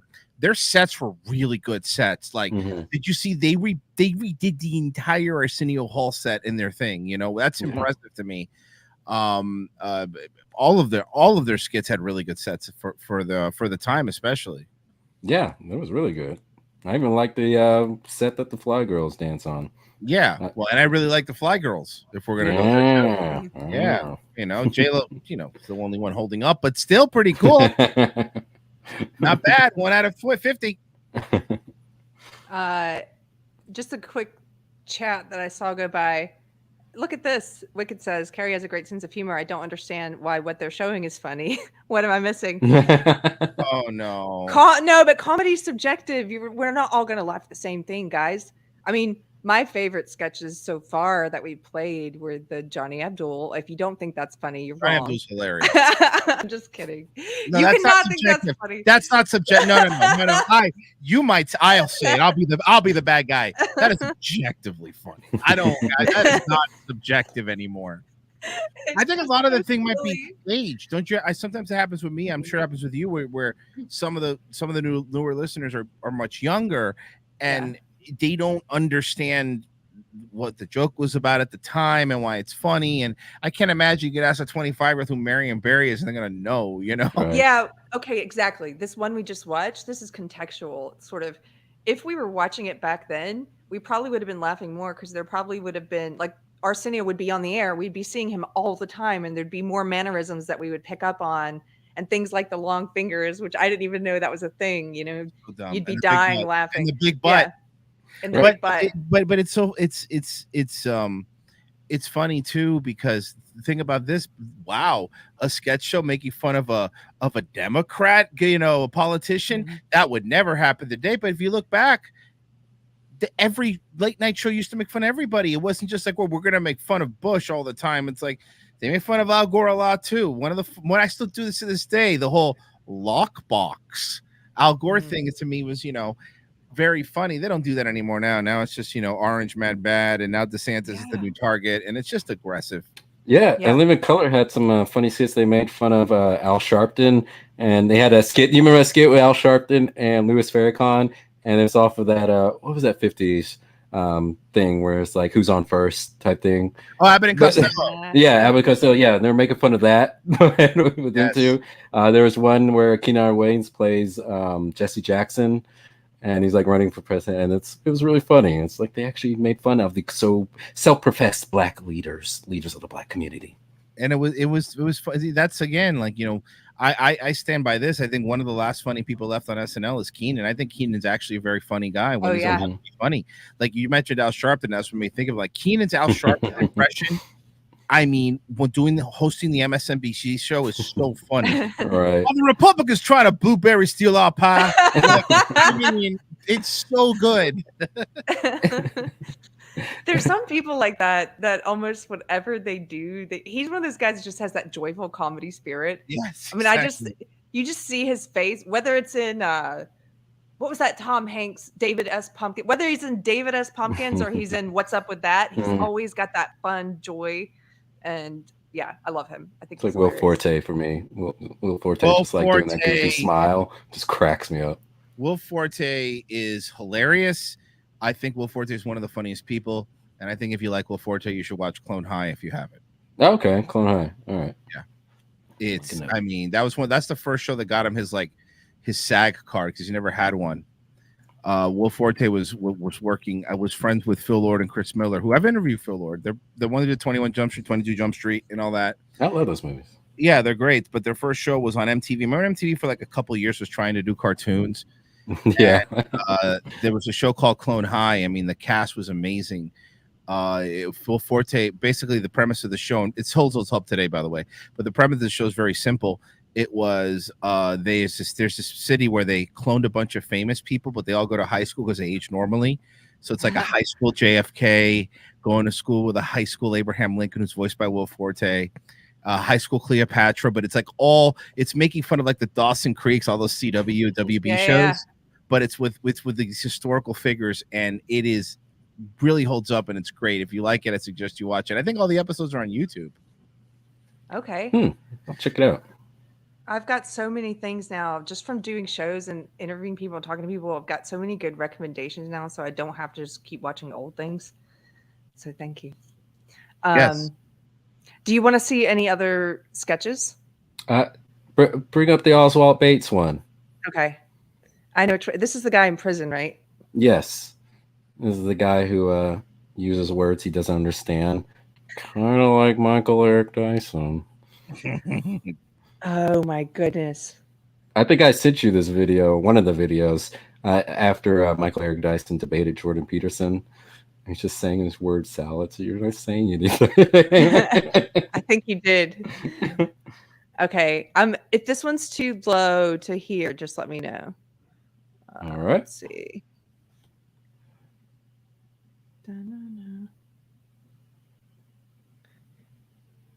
He's also wearing one of those African hats. I forget what they're called. I brought one of those back from Tanzania.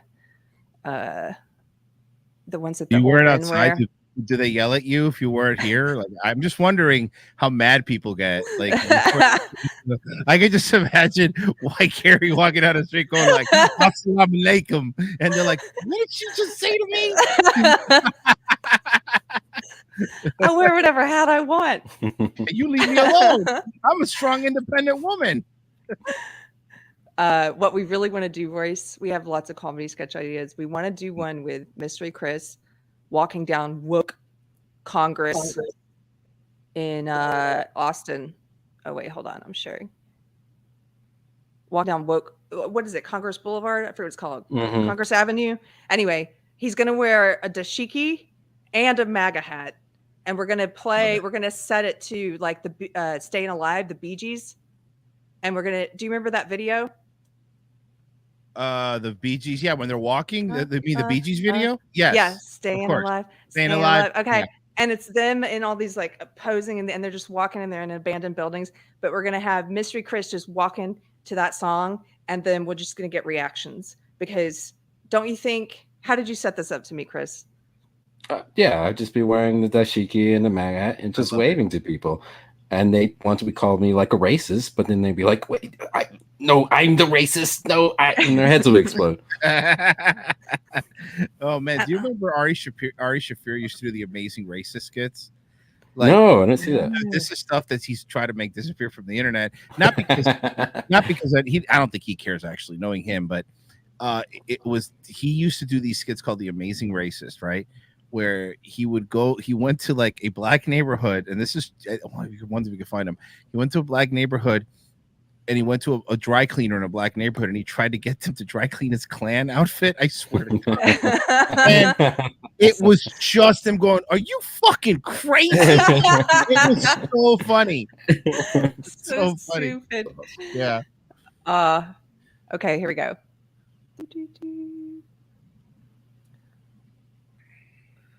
The best of Oswald Bates. First of all, we must internalize the flatulation of the matter.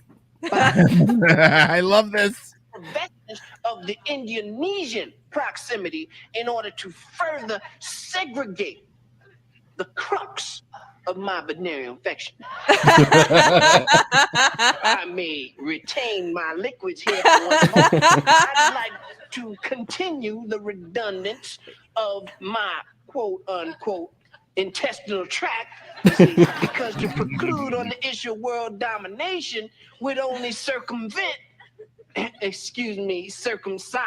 the revelation that reflects the aphrodisiac symptoms which now perpetrates the Jericho's activation.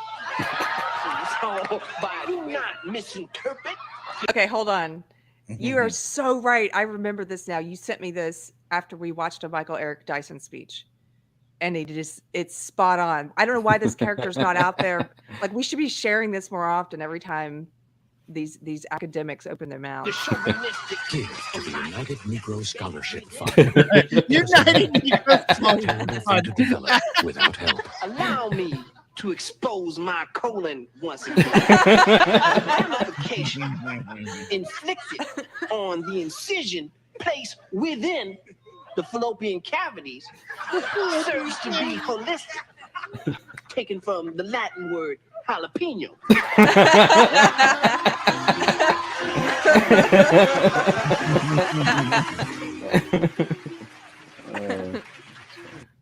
Keep your butts in school. The ambiguity that I feel never justifies itself. There's always the pungent odor of life's constipation that surreptitiously conflicts with the detrimental instability hitherto for 6'8". Who do we appreciate? Congress, excuse me, condoms, demystifying the squalor of profanity regurgitating over and over again. Here, let me digress my bowels for a minute and to the front. The nondescript hernia or fecal, depending on where your head is at. Reading is fundamental. So do not be persecuted by the pompous fedora, balanced by the equilibrium fortified by the government's inability to eradicate or foreshadow, taken from the Hebrew word for skin. Understand what you read. He doesn't. Oh my goodness. That's actually, it's like Judith Butler. It's like all those Marxist feminist people I had to read in college. They all wrote shit like that. It's just and if you read any academic papers today, these peer-reviewed papers, it's just a bunch of crap. It's just word salads. It's just a bunch of word salads that mean nothing and contradict themselves if you really start paying attention. Yeah, it's like they all just pretend like they understand it, but it's all garbage. But they just want to. They're like, oh yeah, this is really deep. Okay, yeah, I see what you're saying. Like they don't. Everyone's afraid to say like, no, this is all nonsense. Because everyone's afraid to be called stupid. They don't want to be the guy who doesn't get it. You know? Oh, right.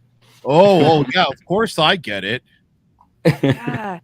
I heard somebody say it once, and this is a serious aside, but this character's so funny because he's making fun of these kind of people. But I heard someone say once, it's like an intelligent person who who wants to make sure that he's understood will make himself understood and make himself clear. And you'll notice in his speech, he'll go out of his way to make sure that nobody's left out. Even if they don't know a particular word, he'll define it. My pastor's like this. He has a very big vocabulary. He'll say a word and then define it right after, if it's a large word, right? So that you're not left out. The purpose is to include everyone.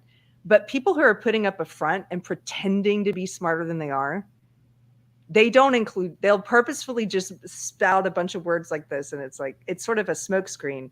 It's like for people who, like you said, think, well, maybe I'm not smart enough to get it. And I almost want to shake them and say, no, you are, that person's not saying anything.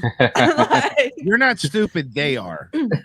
Exactly. Nothing bothers me more than pseudo-intellectual babble.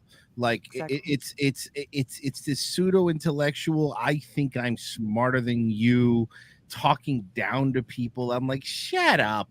You're not smarter than me because you know more words than me, you moron.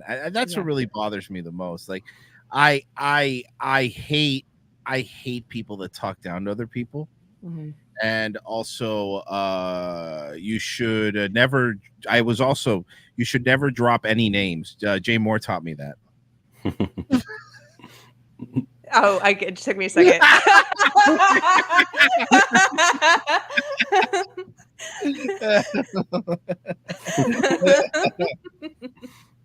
had to think about it. Oh man. Thank you so much. This is super fun. I've laughed on this show more than I've laughed all week, man. Thank you. This was fun, man. I love doing this with you guys. This is great. Yeah, it's great. I love it. Yeah. So we're just gonna have to make our own version of In Living Color. We'll do it in Austin. We'll start with that sketch, Mr. Chris. Yeah, I love it. I mean, I think go for it. I'm all for it. And if you stay alive by the end of that sketch, then we'll keep making them. Yeah, we'll find out. Did you know they tried to bring back In Living Color like a decade ago? They actually made a pilot, but apparently it was like so terrible, Fox didn't order it to series. Yeah, because again, it's lightning in a bottle, man. Yeah, it was the time frame. It's everything that was going on. It was the people involved, and like, how do you do that again? I mean, how do you do that, especially not now? And the more time that goes by, the less chance you're going to get something like that, because now it'll either be all empowered, you know, like Amber Ruffin screaming at you for being white, or you know, that's what it'll be now. You know, it's not going to be just people being funny.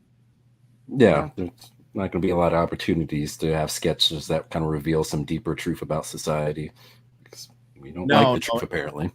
Instead, it'll be Orange Man bad, and you know, we pretend that all black people are totally cool with what Lil Nas X is doing. That's one of my favorite ones.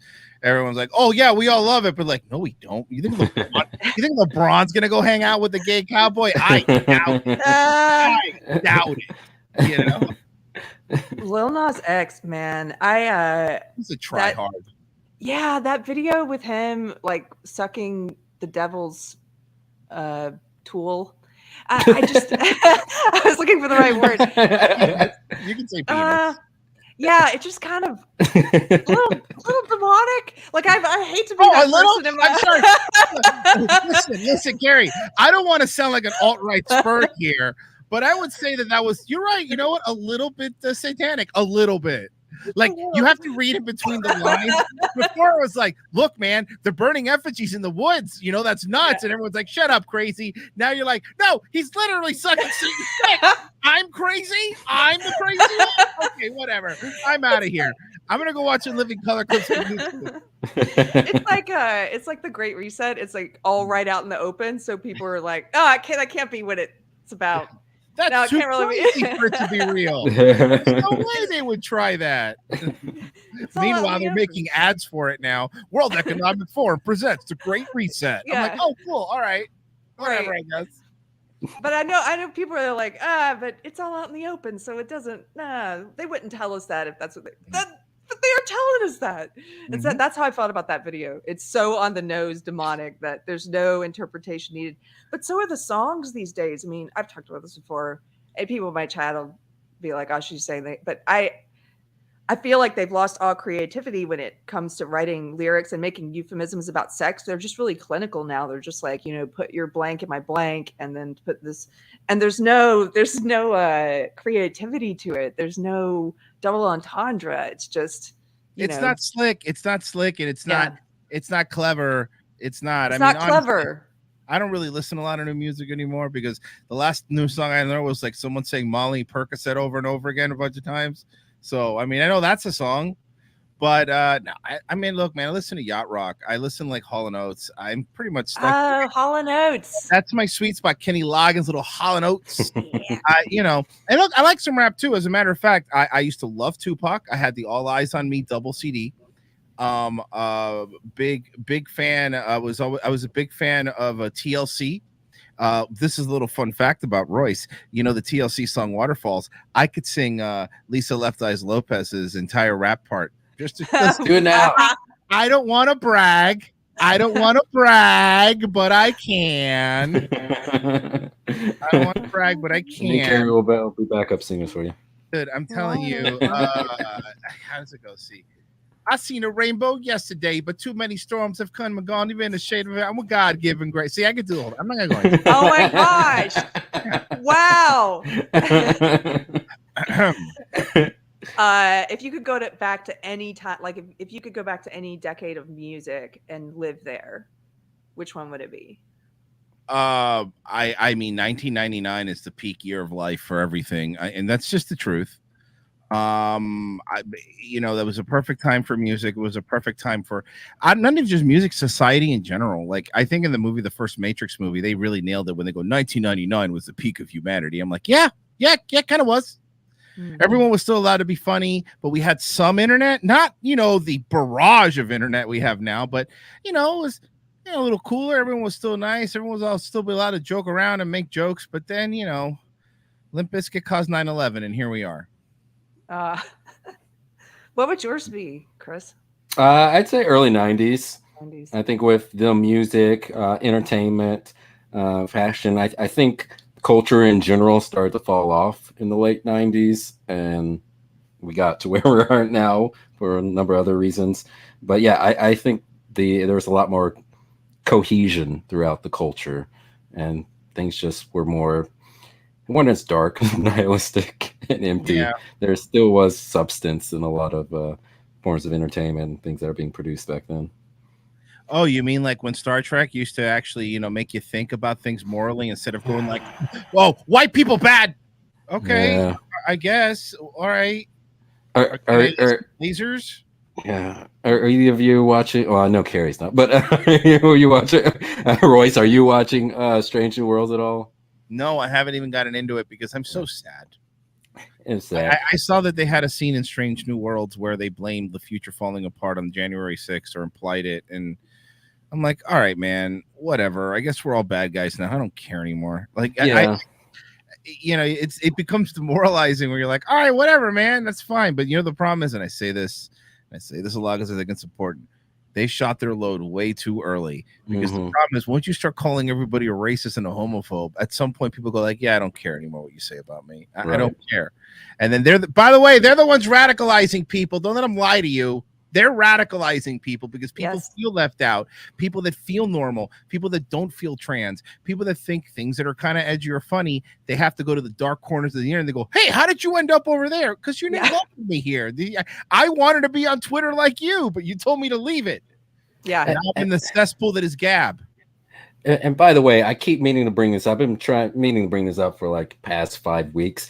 But Keri, when we did the SNL episode, which YouTube removed, but when we did that, I brought up this point about how SNL still tries to portray like conservatives as being like cringe and like into like hyperbolic and like crazy stuff. And like maybe some of that flew like in, the 2010s. It's like, yeah, there was some cringe from Fox News and other stuff now. But now that like a lot of like Fox News stuff and I don't go watch it, but a lot of it's more focusing on the culture war.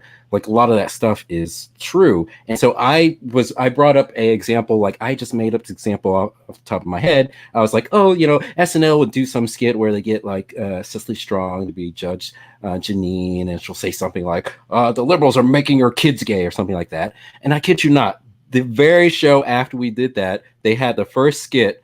They had Cecily Strong as Judge Janine saying those liberals in Florida are trying to make your kids gay. I was like, are they listening to our show? It's not witty. It's not witty. Oh, boring. It's not witty. It's the things. I listened to some Norm Macdonald. Well, not Norm Macdonald. There was David Spade telling a Norm Macdonald story, which to tell you how far SNL has come, which was amazing. They were doing another one. This is how long this has been going on, by the way. But they were doing another story about Woody Allen, dating another girl, and they go, and here she is pictured, and it was that picture of the Asian girl that was like the village was being napalmed behind him. No. And that they never aired it, right? Because it was dark. But just to let you know but they did do it on a test show just to show you how close they were to airing it. And of course, when they said it, the entire audience gasped or whatever. Here's another fun fact. Every time we hear a gasping noise that's like implanted into the SNL skit, it's from that skit that didn't air from Norm. Oh, really? Yeah, for real. 100%. David Spade was talking about it. But, and I get why they didn't air it, obviously, but I'm just saying, like, the things that they used to try to subvert the expectations. But now, like you said, man, I could predict the next 10 episodes of SNL because it's so, okay, me guess, DeSantis is going to wear a big suit and do this with his hands a lot and say, hey, it's gay people, right? Okay, cool. I got it. What's next? Handmaids. Have they done that already? They're going to do Handmaids. That's so I think they did. They did something to that effect for the abortion thing recently. But that's the problem. Everyone's so cringe. Like everyone, the left is like so cringe with stuff. It's like, so your only point of reference is a Hulu show, a bunch of crappy books, and Harry Potter. Like that's it. That's all you know of life. They always go, oh yeah, Trump's like Voldemort. I'm like, really? Is it the only books you know? There's other books, Yeah. Well, go ahead. No, finish your point. Well, I was going to say, the other thing is they don't actually, I don't know if they've read Harry Potter or if they just watched the movies. I haven't read Harry Potter or watched the movies, but I have read Margaret Atwood, and the TV show gets it wrong. And they want to portray it as some woke dystopian novel, and it's not. It's actually, we've been watching the dystopia unfold around us during the past 2 COVID years, and they're too blind by ideology to even see that it's happening. And they haven't read the book, so they don't know what they're talking about because they're just going off of some TV writer's interpretation. So half the time when they're throwing out these references, I've started to realize, like when Trump was elected and they all started talking about, I saw articles that said, oh my gosh, Trump was elected, people are buying copies of George Orwell's 1984 flying off the shelves. Well, apparently they didn't read it, because then it's been unfolding. I mean, and it didn't come in the way they thought it was going to come. It wasn't Trump, So I don't know. I think it's funny because I've always bring up the Orwell thing a lot, and it's like the problem is that Orwell got it wrong, and only in this one case here, he didn't realize there was going to be corporate middlemen. And that's the difference. The difference is that the government is going to have your boot on you, but who's going to be helping them? Amazon and all these corporations are going to be the middleman. That way, the government keeps the blood off their hands, and they go, look, corporations could do what they want, even though we fund them and we give them breaks and we give Amazon and Google government contracts without non-competing. But whatever. But they could do whatever they want, and that's what's happening. The problem is they couldn't do it to you directly, so they use Disney. Oh, totally. There's actually, I'm going to plug an interview I did on this channel for anyone who hasn't seen it. It was with Professor Michael Rechtenwald. That guy is a genius, and he's written a lot of books about exactly what you're talking about, Royce, about corporate power and socialism working together. And he just laid it all out, like why are corporations going woke when it doesn't help their profit? And he helped me make sense of a lot of things in my mind. So if you guys haven't seen it, I would definitely check out Michael Rechtenwald. Okay, that wasn't a joke. That was something serious. Oh, I want to go to something positive. I recently watched all of the new Kids in the Hall. Oh, how is reboot. it? I liked it. just as weird. It's a little darker, but it's not like they didn't go woke or anything. Because people were like afraid that might happen. They actually kind of stay away from politics and stuff for the most part. There's one skit where they make fun of cultural appropriation, but they kind of stay away from that stuff. Yeah. Wait, they make fun of the concept, or they? Yeah. Oh, good. Yeah, so you got that. But yeah, I liked it, and recently, before the show came out, I started watching videos with Scott Thompson, who is the gay guy. He is based, like he does a. You remember his character Buddy Cole, which was like the flamboyant gay guy who's in the bar. Yeah. Well, he does a live show like that where he's just making fun of woke culture the whole time. He's making fun of like Me Too and stuff. Heard it in some interviews where he's talking about like political correctness and how that's kind of ruining comedy. And there was like one interview he did shortly after Trump got elected, and the interviewer was like trying to get him to bash Trump. He's like, "Yeah, that Trump, wow, he's a dictator, isn't he?" And Scott's like, "Well, it's not that bad." Like, oh. Only someone is not like brainwashed. You don't have to like the guy. It's not about liking the guy. Just don't buy into the stuff about being a dictator. It's refreshing to hear people go like, "All right, let's relax." Like even people that aren't on your side go like, "You're being a little ridiculous. You're being hysterical," you know. Right. And that's like, you know, like the women with the pro-choice women standing outside with plastic coat hangers. I'm like, well, that's not gonna work. You know, I'm like, you're not even doing it right. You're not even doing it right. And so, you know, I don't know. I think it's whatever, man. I think the only way to stand up for it, like I said before, I think the only way to stand up for it is to not put up with it. I don't put up with it. I don't give in. I don't care. You know, I mean, trust me, I got plenty of YouTube strikes to show for it. But it's like enough. Like at some point, like all it takes is some people to go, all right, we're done now. Mm-hmm. And you notice how things stop. Things just stop. You know, they only push you as far as you let them. And I think that's with comedy. And I think that with really everything. Like it's like there's a good Mark Twain quote. Hold on. Here, I'm gonna read. I think it's actually worth it. It's a pretty good Mark Twain quote. Say that 3 times fast. No. The guy that was in a Star Trek episode. Remember that one? Mark Twain was in it. Here it is. Okay. Let men label you as they may. If you alone of all the nation decide one way, that the way be right, way by your convictions of the right, you have done your duty by yourself and by your country to hold your head, for you have nothing to be ashamed of. It doesn't matter what the press says. It doesn't matter what the politicians or the mob say. It doesn't matter what the whole country decides, that something wrong is something right. Republics are founded on one principle, that requirement that we stand for what we believe, no matter the odds or consequences. When the mob and the press and the whole world tell you to move, your job is to plant yourself like a tree beside the river of truth and tell the world, no, you move. And that's, I believe that to my core. It's got to be in trouble because I believe that to my core. I'm like, no, I don't care. I'm right. It's that meme is like, why are you booing me? I'm right. You know?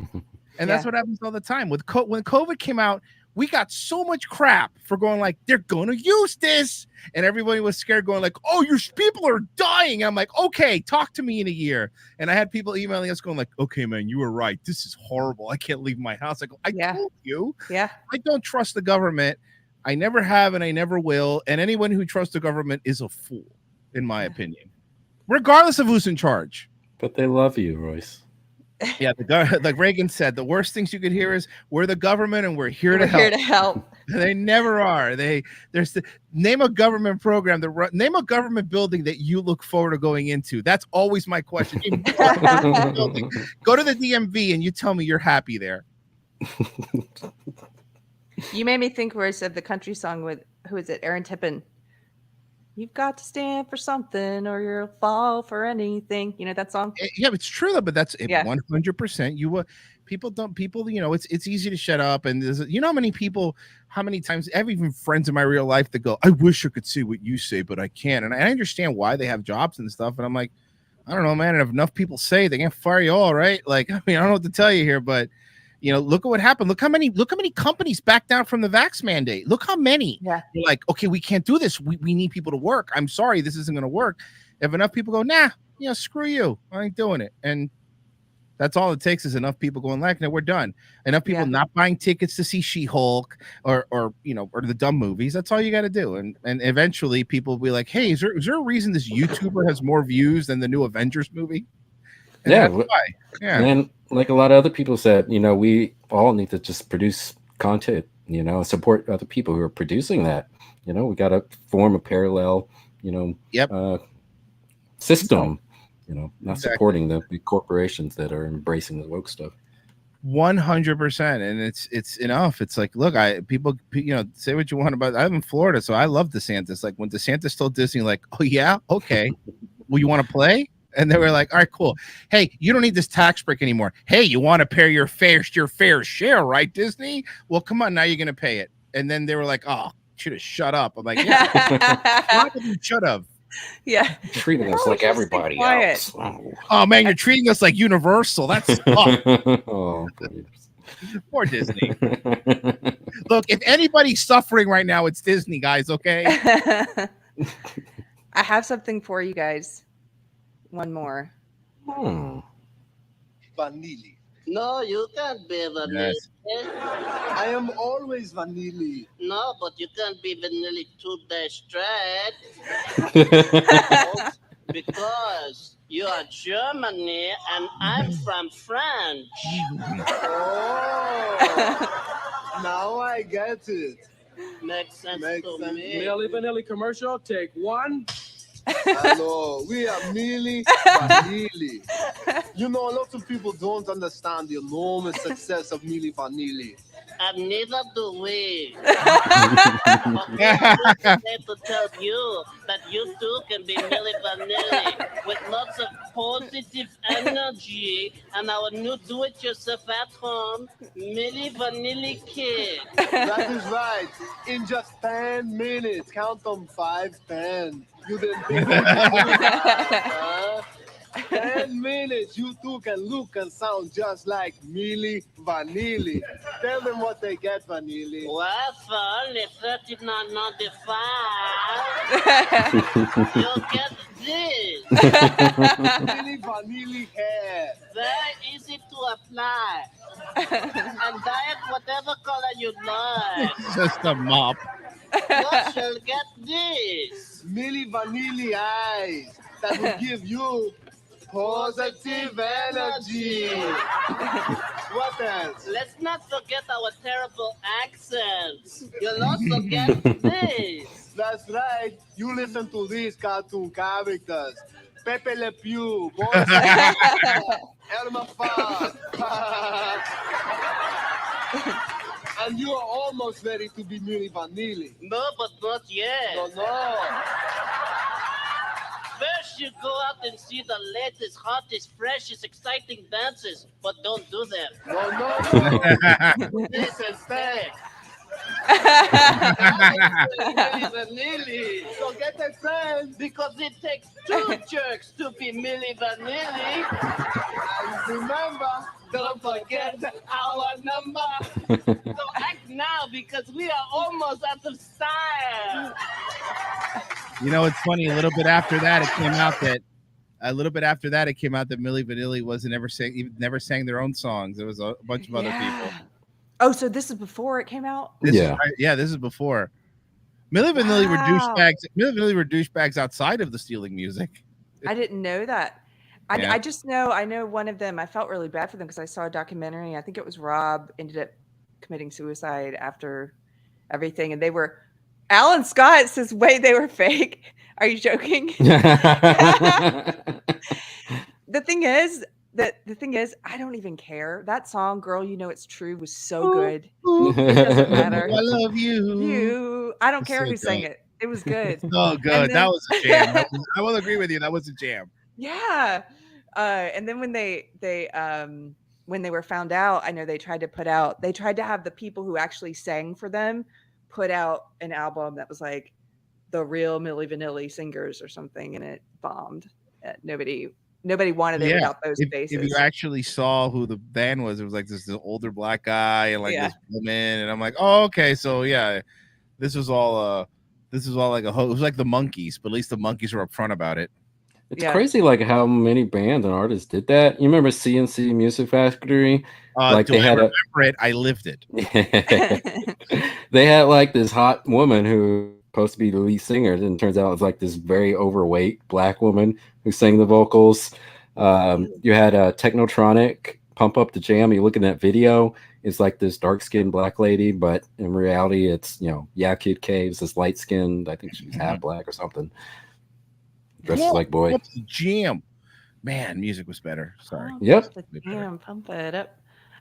It was my housemate's birthday the other night, and so we just put on all these great videos from the 80s, 90s. You would have loved it, Chris. You probably loved it too, Royce. Too Legit to Quit. Have you guys seen that video in a long time? Yes. Too legit to quit. I had the hammer toy. Too legit to quit. I know the whole thing. Hey. And there's like a long lead up to it where they have a bunch of comedians and stuff. Like John Belushi's in it, and there's like a whole video before the video. Do you remember when they had premieres of videos?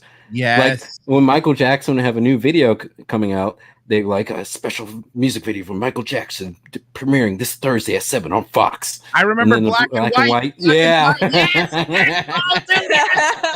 I remember that going like, oh, this is crazy. And that was like, it was like an entire like 15-minute movie music video where it had like a story, and you're like, oh, Macaulay Culkin's in this.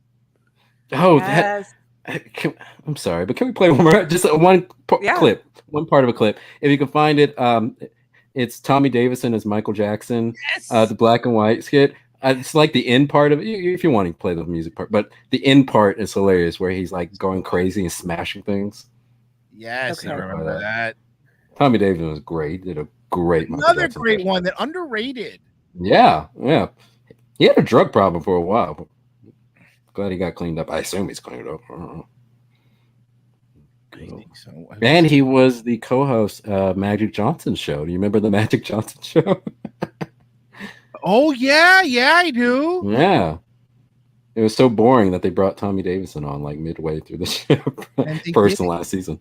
And Tommy Davidson was in a trailer. They actually did a pilot for a Coming to America TV show. Yes, that's right. He was in the trailer for it. Yeah, not the trailer, in the pilot for it. Yeah, I think that's on YouTube. Yeah. The whole thing's on YouTube. Yeah, it's actually pretty crazy to see. What's Tommy Davidson doing now? He was in the newest Sharknado. Oh, television. You know what? He's a voice actor, basically. I feel like all actors will eventually end up on some Sharknado type movie on Sci-Fi Channel. Is this it? Let's see. Did you find it? Living Home Alone Again with Michael Jackson. Oh, that's a different one. If maybe it's like black and white, Yeah, it's not showing up. Oh. That one might be a rough one because it might have been caught with the Michael Jackson music algorithm, which happens sometimes if they sound alike. Okay. Yeah. And then Michael, you can't play any Michael Jackson stuff. You'll get popped by thinking about it. Yeah, don't even say his name. Let's see. I just want to do one. Anyway, Tito was a talented one. Oh, Tito. That was a real talent. He should have you have to fast forward through. Wait, hold on. Is it this one? It's this one. I can put it in the. Can you put it in the chat here? Yeah, I mean, and just fast forward it to the end. You don't have to listen to the actual song parody part. So, Bungalow Logic says, "Are we all just middle-aged reminiscing now?" Hey, yes. Wait, maybe we are. Maybe this makes us feel young. My day. Hey, back in mine, I'm gonna be 40 in July. Okay, you leave me alone. Oh, cool! Happy early birthday. Oh, okay. 40's good. Yeah, I guess. 40's good. How old are you? I'm sorry if you don't mind me asking. I need to know. 43, I think. Really? Yeah. Okay. I'm old enough that I'm questioning if I'm 42 or 43. I think I'm 43. Like, you will start being like, wait, did I have that birthday yet? Oh, we're so old. We're so old, guys. Doesn't matter. Our time was better. You young kids, you don't even get it. All right, you don't know what it's like watching Dirty Dancing a million times. You'll never understand why Footloose was so cool. You don't get it. You never will.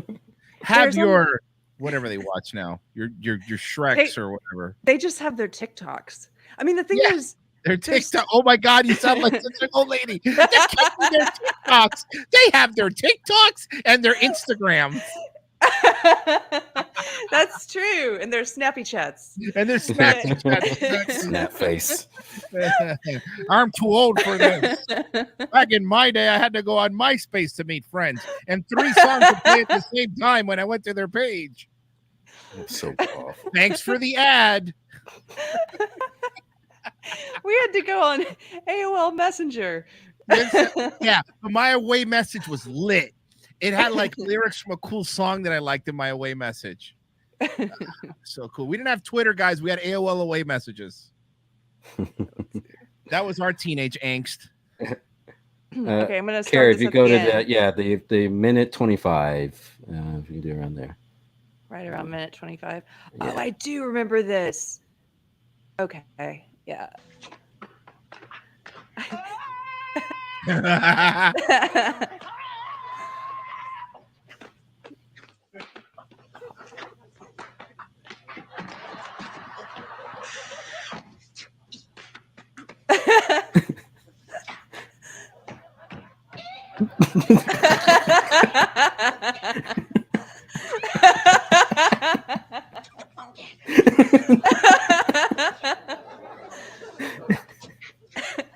I feel like he improv so much of this.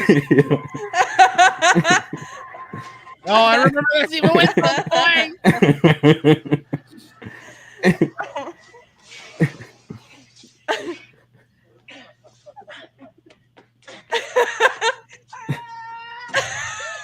You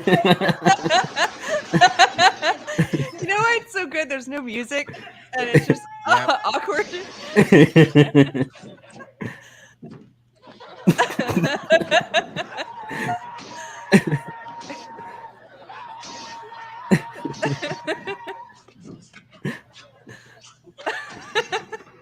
It's the best part. Yes. The punchline.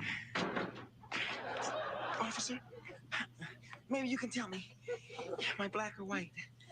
You're under arrest. What? So I guess I am black. I love it. So well done. Oh my. Oh, thank you for finding that. That was a good one. Oh, shit. Okay. A lot of fun. We're going to wrap it up. We've done 2 hours, you guys. Look at that nostalgia. Yeah. Thank you. Thank you guys for hanging out with us tonight. And super fun. Royce, I love having you on. Thanks for coming on. And Yeah, I'm happy to come on. Just let me know when. This is a blast. Cool. Tell people where they can find you if they don't already know. Oh, yeah, Revenge of the Sis on YouTube, just one word. And yeah, just there. I mean, that's the go-to. Go there and find us and watch our show 4 to 6 p.m. Eastern time every day. Monday through Friday. I mean, not every day. I don't work on the weekends. I'm not crazy. Not on the weekends. And we'll put it in the description of this video. I didn't have Pirate Tomsky helping tonight or Cole, so they didn't drop it in the chat, but we'll put it in the description. And Daywave, my morning show, Daywave Radio. Search for that. A lot of fun on that show. That's kind of more we just goof around, but it's my fun show in the morning. That's from 10 a.m. till noon. I got that time slot locked down. Nice. No one else does it at that time. That's why. But yeah, go check me out. Cool. Mystery Chris, you're now on Twitter. Yeah, I was about to say I'm nowhere. But wait, I have a Twitter. You have a Twitter now. Yeah, I barely know how to tweet stuff out. Yeah, that's MC Mystery Chris. I'm just psyched that you have a social media presence now. So yeah, so am I. I'm like a caveman. I don't understand. Hey, there he is. Hold on. Follow. Wow, thank you. You've been followed. Thank you, sir. And thank you guys. We're gonna go on this video.